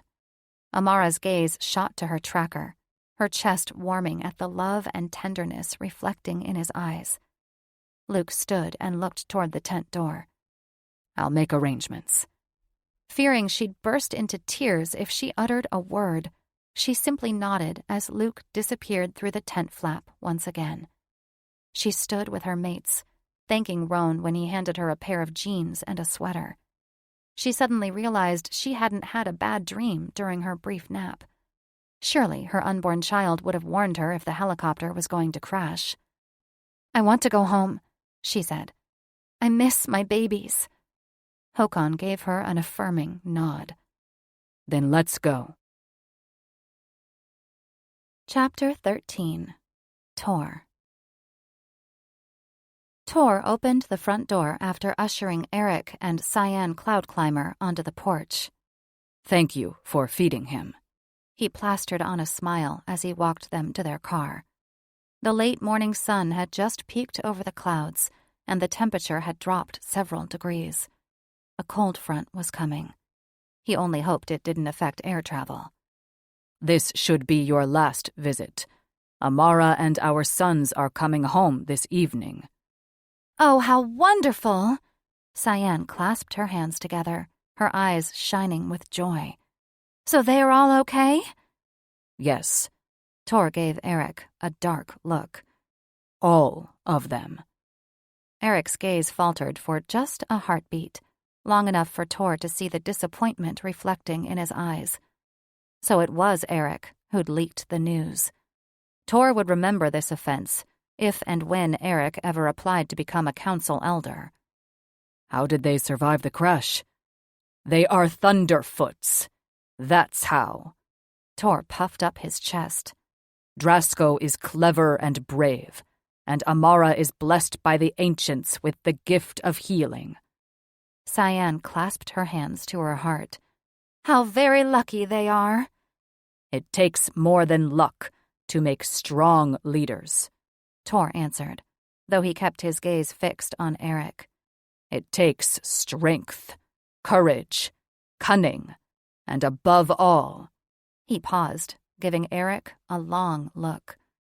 Loyalty. Of course, Eric answered tightly, his features hardening. If you'd excuse me, Tor said, his deep voice dropping to a dark rumble. I need to call Boris Lupescu with the good news. He was very upset when word leaked to him about the crash. He gave them each a curt nod. Goodbye. Cyan gasped. Eric averted his eyes, his cheeks coloring. Goodbye, chieftain. Tor marched back toward the house without a backwards glance, his keen wolf senses picking up on the tension radiating off the couple behind him. Did you tell? He heard Cyan hiss. After all Amara has done for us? Get in the truck. Eric barked. She swore at him. Tor chuckled to himself as he went into the house. If Cyan was anything like Mihaela, Eric would be sleeping in the doghouse for weeks. Drasko. Drasko never thought he'd welcome the sight of his home as much as he did the moment they stepped out of their truck. Though it was only early evening, night had already fallen, the sky blanketed with twinkling stars. His wolf-touched eyes easily adjusted to the darkness, and he could clearly make out their parents waiting for them underneath the lit porch, Mihaela and Arvid each carrying a baby in their arms. Amara rushed to the babies, rocking them both in her arms, tears streaming down her face. Drasko had to fight back his own tears at the sight. To think, these boys had almost lost their mother. He would have never been able to face his family, hadn't she survived. And even though Amara and his brothers all insisted he'd made the right call, that familiar self-loathing crept into his mind, filling every open crevice with the dark stain of doubt.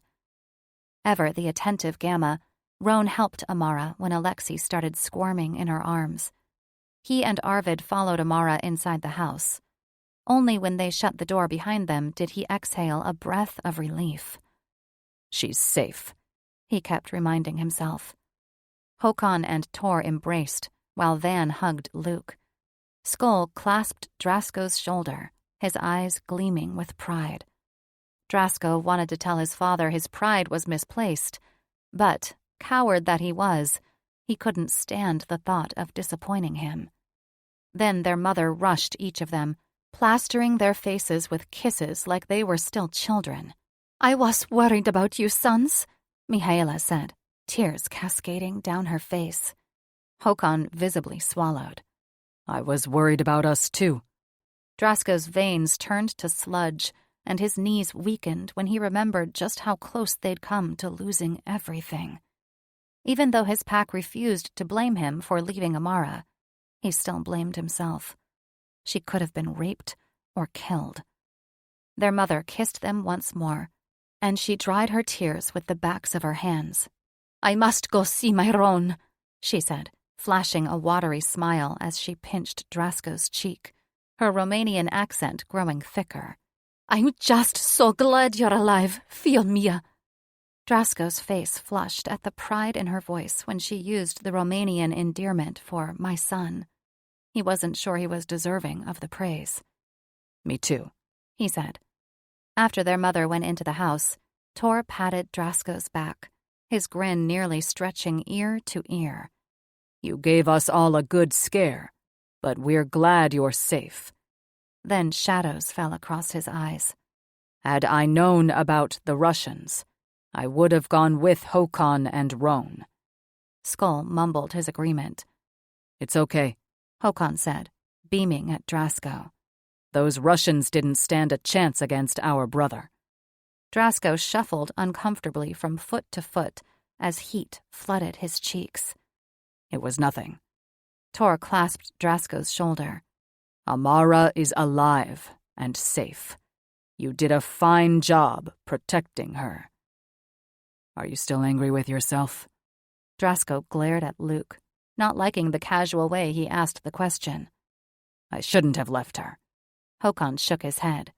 "You led the Russians away." Drasko threw up his hands in frustration. "Not all of them." Luke gave him a stern look. "They would have filled the cabin full of bullet holes and you'd both be dead if you hadn't distracted them." Drasko swallowed back his emotion as he looked into Luke's unflinching eyes. "Luke's right, son," Tor said. "You had no good options, but you chose the best one." Drasko released a shaky breath as he imagined the Russians attacking or even bombing their cabin. They probably had the weapons to do it. He wouldn't have been able to shield Amara and fight their enemies. "Let it go, brother. Because of you, our mate is alive." Luke clasped both of his shoulders, his eyes glossing over as he locked gazes with Drasko. "My unborn son is alive." Drasko released a pent-up breath when he and Luke pressed their foreheads together. "Thank you, brother." Luke was right. Skull slapped Drasko hard on the back. "Let's go inside. I'm hungry, and Arvid made moose burgers." Drasko's stomach took that moment to growl. He eagerly licked his lips. Moose burgers. His nostrils flared as the smell of roasting meat wafted from their cabin. Why didn't you tell me? His brothers clasped his shoulders, and together they followed their fathers into the house. He grimaced when he noticed all the pictures had been stripped from the walls. No doubt, Alexei was the cause for the remodel. He wasn't surprised to find Amara on the sofa nursing Alexei. So much for weaning him off her breast. She stroked his thick tufts of hair while he slurped on her like she was his personal dairy cow. Harad stood behind her, clinging to her neck. She twisted around and kissed his cheek. "Mommy missed you so much." He held her tighter, burying his face against her hair. And to think, one day they'd be mighty protectors able to rip trees from the ground and battle polar bears. But for now, they were Mommy's boys, and Drasko was perfectly okay with that. Drasko lowered himself onto a bar stool, thanking Roan when he handed him a beer. But then he set the bottle in front of the stool beside him. Sit down and have a drink with me, brother, he said to Roan. You deserve a break. Arvid elbowed Roan. He's right. I've got this. You sit down. Thanks, brother. Roan sat beside Drasko and took a long swig of beer. He had dark shadows beneath his eyes. Roan looked like Drasko felt. He could probably sleep for the next week. Drasko thanked Arvid when he handed him another beer. He took a long draught, the cool beverage soothing his parched throat. Luke grabbed 2 beers from Arvid, handing one to Håkon, and they sat in the stools beside Roan. "Alexei nearly shook the house down while you were gone," Annie said casually before stealing a fry from the platter that Arvid was trying to guard while also flipping burgers. "So what happened to you guys out there?" Drasko looked to Tor, whose features were as hard as a block of granite. Didn't she know? Annie, Tor scolded. Can't you tell they don't want to talk about it? Annie and Tatiana shared confused looks. "Oh," they said in unison. They don't know about the Russians. Luke's voice echoed in his skull, the familiar reverberating ring indicating that he was speaking to the entire pack. And we tell no one for now. We don't want the tribes to panic. When do we tell them? Håkon asked. Luke's features tightened. After intelligence finds out what they know. And if they know too much? Drasko asked Luke, continuing to speak through thought so Annie and Tatiana couldn't hear them. Then we come up with a plan, Luke answered. Håkon sat beside Amara and settled Harad on his lap. What plan? Depending on how much they know, Luke said with a grimace. Anything from monitoring them to relocating the Romanian tribe. Amara gasped. "My family will never go for it."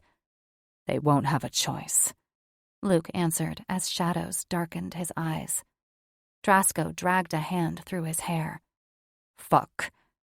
Who wants to eat? Arvid called to them. Håkon stood, his smile appearing plastered to his face as he adjusted Harad in his arms. I hope you made a double batch of moose burgers. A triple batch, Arvid said with a wink. Drasko and his brothers howled with joy. They wouldn't let the threat from the Russians spoil this one night. They were home. They were safe. They would take this small win, and if ever their enemies threatened them again, they would be ready to fight for their family. Luke. After their parents took their sister and Annie back to their house, Luke was feeling restless, like always, so he stepped outside to clear his thoughts. He zipped up his coat when he was hit with a cold blast. The temperature had dropped, and he scented moisture in the air. A snowstorm was coming. He went to his truck where he could check his cell phone in peace. No messages from Agent Johnson. Damn. He sat on the tailgate and fogged the air with a slow breath while rubbing his hands together for warmth. He regretted forgetting his gloves, but he couldn't go back inside. He worried what intel would find on those computers. How much did the Russians know about the Ameraki, and would their future missions be compromised? The Ameraki trackers had an outstanding record of over 50 years with no deaths. If the Russians knew they were shifters, they risked not only death, but capture and torture. He tensed when he heard the front door shut and gravel crunching behind him. He didn't need to turn around to know it was his mate, for he knew the sound of her steps and recognized her scent. "Luke," she whispered as she stood in front of him, the tension in her voice palpable. His eyes bulged when he saw she wore only a thin robe, pajamas, and slippers. "What are you doing out here? You should be inside." She crossed her arms, her brow furrowing. "I'm not a fragile egg, Luke." Why was she being so defensive? "I didn't say you were." "If you want me to go, I will," she said with a pout before turning away. He slipped off the tailgate, rubbing her arm. "Wait." His heart plummeted when she turned back toward him, a look of pain flashing in her eyes. What was wrong? Was she angry with him for going outside?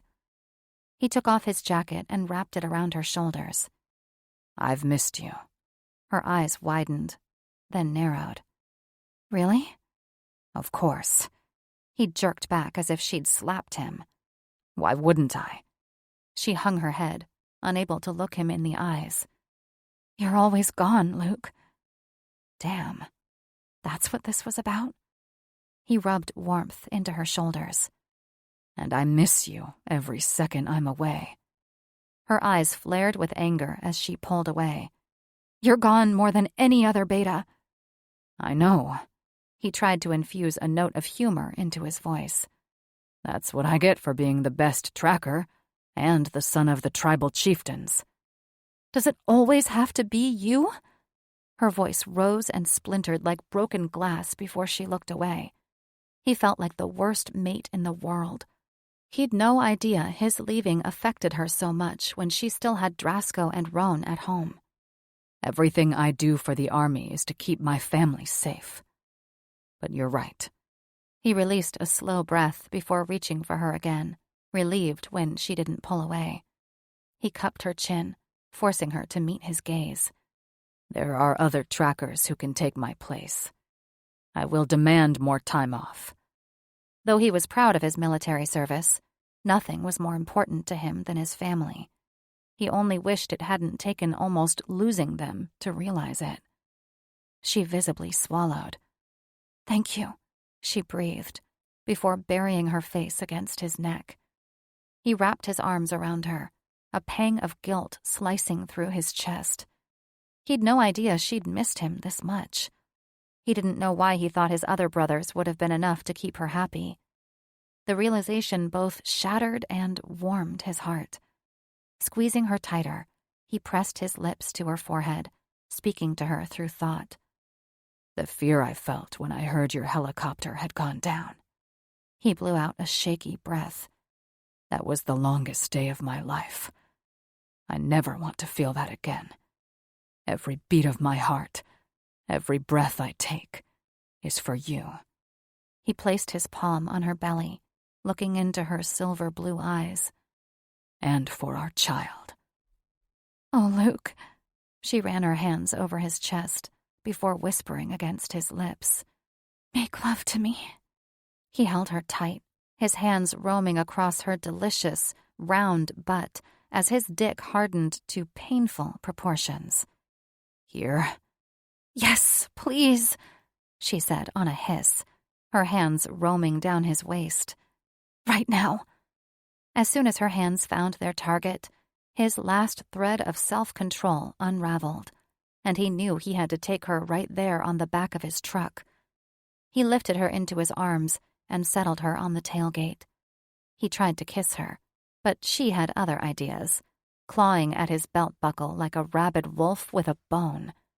He unfastened his pants and let them drop, not caring one bit about the biting wind that burned his behind so long as his dick was buried in her wet heat.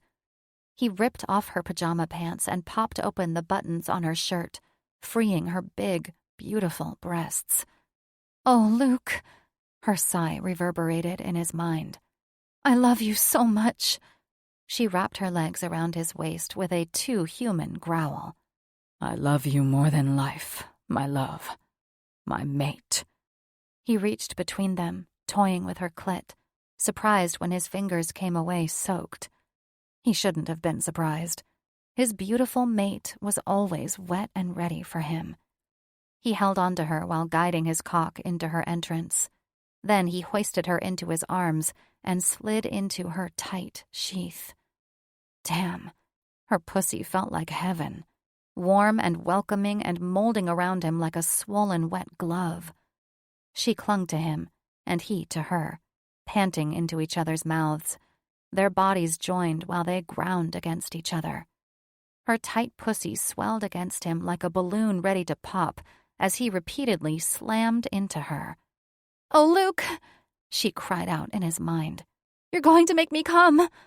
His balls tightened with each thrust, his release imminent. Then come with me, my love. He smiled to himself when she cried out, her sheath clenching him and releasing a flood of fluids. He thrust twice more and found sweet release, each spurt of his cock a rush of euphoria. He held her tight, rocking her in his arms as she clung to him, giggling when her sheath spasmed and twitched for several minutes. His ass and legs were numb from the cold by the time he pulled out, but he didn't care. His mate was worth it. He held her hand when she squatted on the ground to pee. Then they laughed together when he tried, and failed, to clean up the mess with his sock. Hand in hand, they walked back to the porch. He pulled her into his arms when they reached the stairs, and he enjoyed having her all to himself once more. For he knew when they went inside, his brothers would insist on having a turn with their beautiful mate. Not that he blamed them. Burying his face in her hair, he inhaled her lavender shampoo, smiling to himself when he thought about spending more time with his mate, for he was determined to take more leave. Johnson would just have to use other trackers. When she shuddered in his arms, he knew he was out of time. He needed to bring his mate inside. He kissed the top of her head one last time, his nose wrinkling when he smelled something odd wafting from the tree line behind them, almost like the rotten egg smell of the Hoyabachu, but they were far from the haunted forest. Clutching her shoulders, he frowned down at her. Do you smell something funny? No, she blinked up at him. What is it? It's odd. He scented the air again. The pungent smell was still there, though not as strong. It reminds me of the Hoyabachu. She gave him a funny look. I thought Alaska didn't have a haunted forest. We don't. He dragged a hand down his face. I'm tired. It's probably my imagination, he said, before leading her into the house. Before he closed the door, he scented the air once more. It was still there. Odd. Perhaps it was the septic. He would make a note to have Drasko check it in the morning. As he and Amara went into the house and snuggled on the sofa, he ignored the foreboding feeling that curdled his gut. There were no haunted forests in Alaska. He was tired, and his imagination was getting the better of him. That's what he kept telling himself. Epilogue. Amara. Amara stood by the back doors, looking out the windows at the dark morning sky while sipping her coffee. She couldn't see Drasko, though she knew he was nearby. She could hear him shoveling snow off the driveway. Annie had spent the night with Tatiana at her mate's parents' house. Håkon and Luke had left early for a meeting with Tor and Agent Johnson. Amara tried not to worry about what news Johnson had about the Russians. If they had discovered that the American army had shifters spying for them, every shifter in the world would be in danger, especially her Romanian family. Luke was technically still on leave after being home all week, though he was working just as hard from home. The Ameraki trackers hadn't gone on any new missions since the Russian attack. It wasn't worth the risk until Intel briefed them on the contents of the Russians' computers. Håkon was still on leave from his job. She was so relieved their pack was whole, though he would have to return to work soon.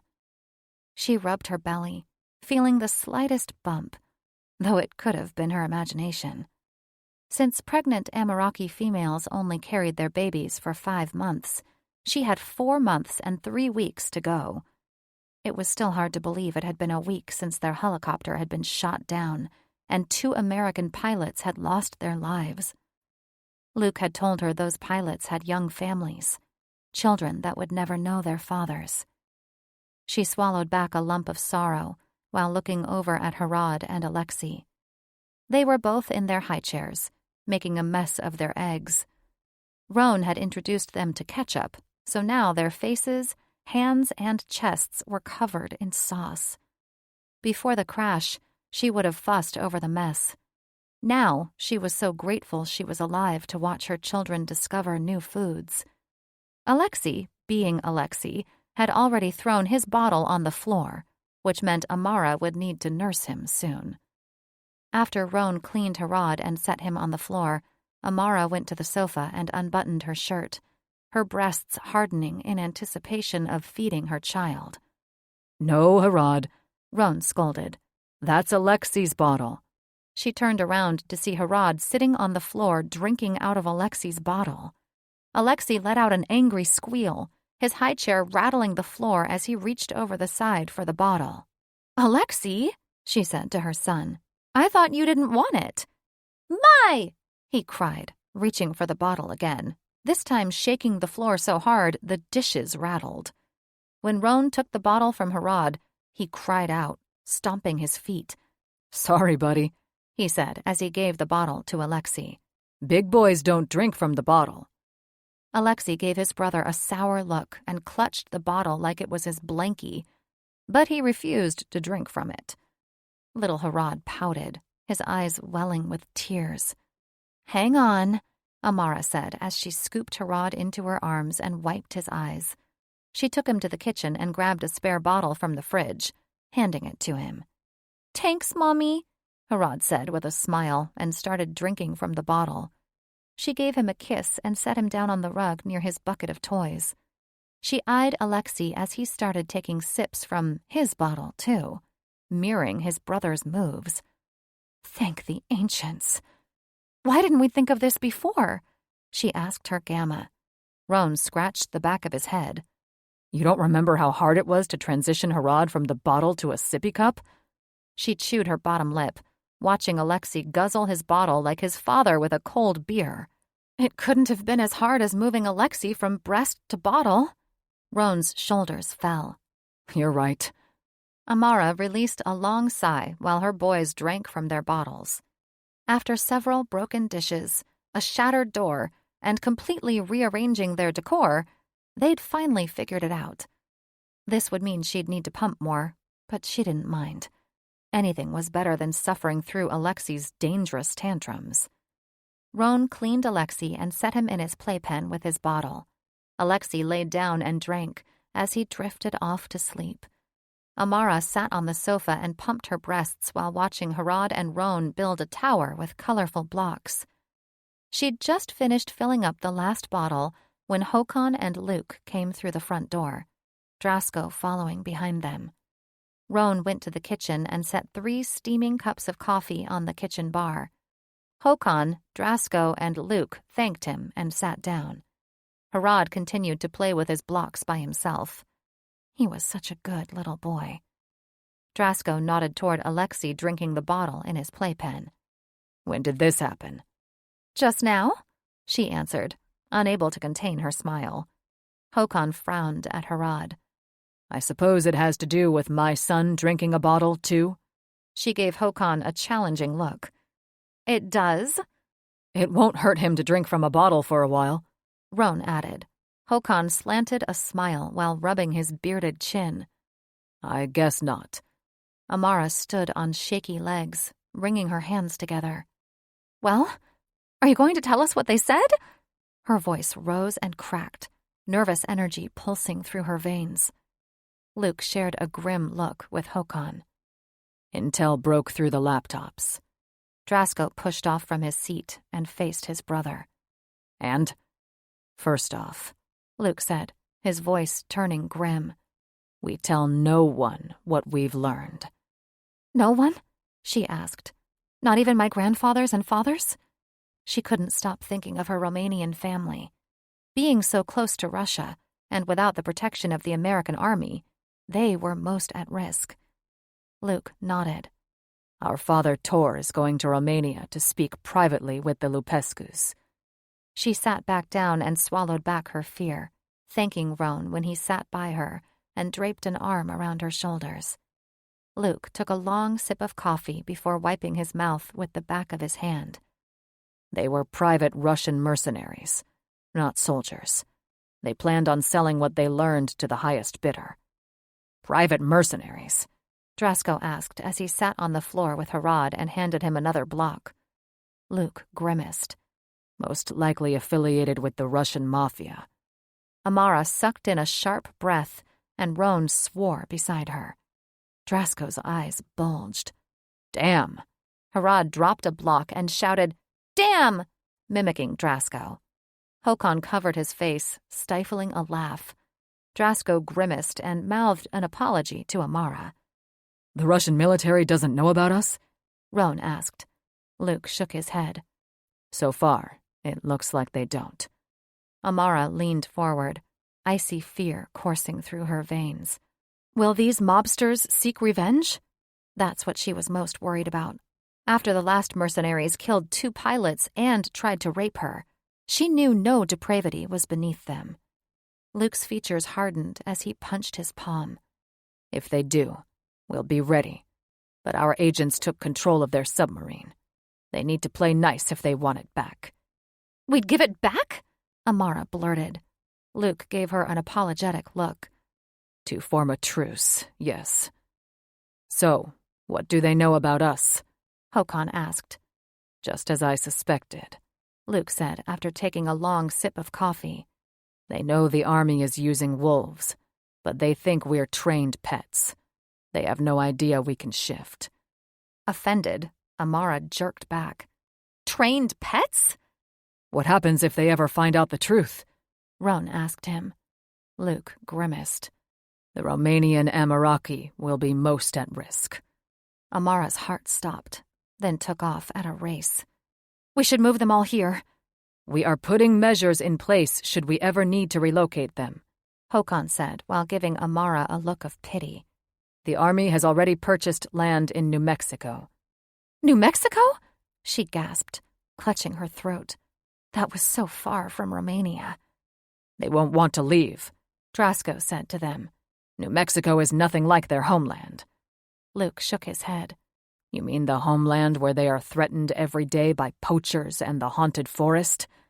Besides, he added, the land is up in the forested mountains by Santa Fe, and the climates are similar. It's still not their homeland, Amara answered. She feared the American government underestimated Amaraki's stubbornness. They will have to adjust, like Amara did, Håkon said. She gaped at him. You make it sound so easy. Håkon laughed, though it wasn't his normal, good-natured chuckle. There was a hint of tension in his voice. Nothing about being an Ameraki is easy, Amara. He went to her, his eyes softening as he squeezed her shoulders. But my family makes this life worth it. How did he always know exactly what to say? She rested her head against his chest, relishing the sound of his beating heart. Her other mates joined them, wrapping their arms around her and Håkon until she was enveloped in a cocoon of love. Her alpha was right, and if one day the Romanian tribe was forced to relocate to the States, they would adjust just as she had to 3 years ago when Luke had come into her office and completely upended her life for the better. Amara. Amara. Amara sat up with a gasp, sweat pooling on her forehead as she recalled her horrible dream. She looked over at her mates, who were all sleeping soundly in their big bed. It was just a dream, Amara. But why had it felt so real? She'd been in a nearby forest, for she'd recognized the scent of pine and the curve of the stream that ran into their small lake. Though this forest was familiar, it was also strange, ethereal. Mist flowed over her feet, and standing before her was her wicked stepmother, Katerina, a murderous gleam in her eyes. But Katerina had been killed last year. This had to have been a nightmare. Katerina was dead. She'd seen her hole-filled body after being killed by a rogue federal agent and his goons. She placed a hand over her belly, wondering if her unborn child had shown her a vision of the future. Katerina haunting the forest where she'd been killed. No, that couldn't be possible. Could this have been the darkness that the goddess had warned her about? Rolling back onto bed, she clutched a pillow to her chest. It was just a dream, she repeatedly told herself. So why did she refuse to believe it? This concludes Protected by Her Wolves by Tara West. Narrated by Stephanie Rose. Copyright 2023 by Tara West. This unabridged audiobook is published by arrangement with Tara West and was produced in the year 2023 by Tantor Media Incorporated, a division of Recorded Books, which holds the copyright thereto. Please visit tantor.com for more information on our growing library of unabridged audiobooks.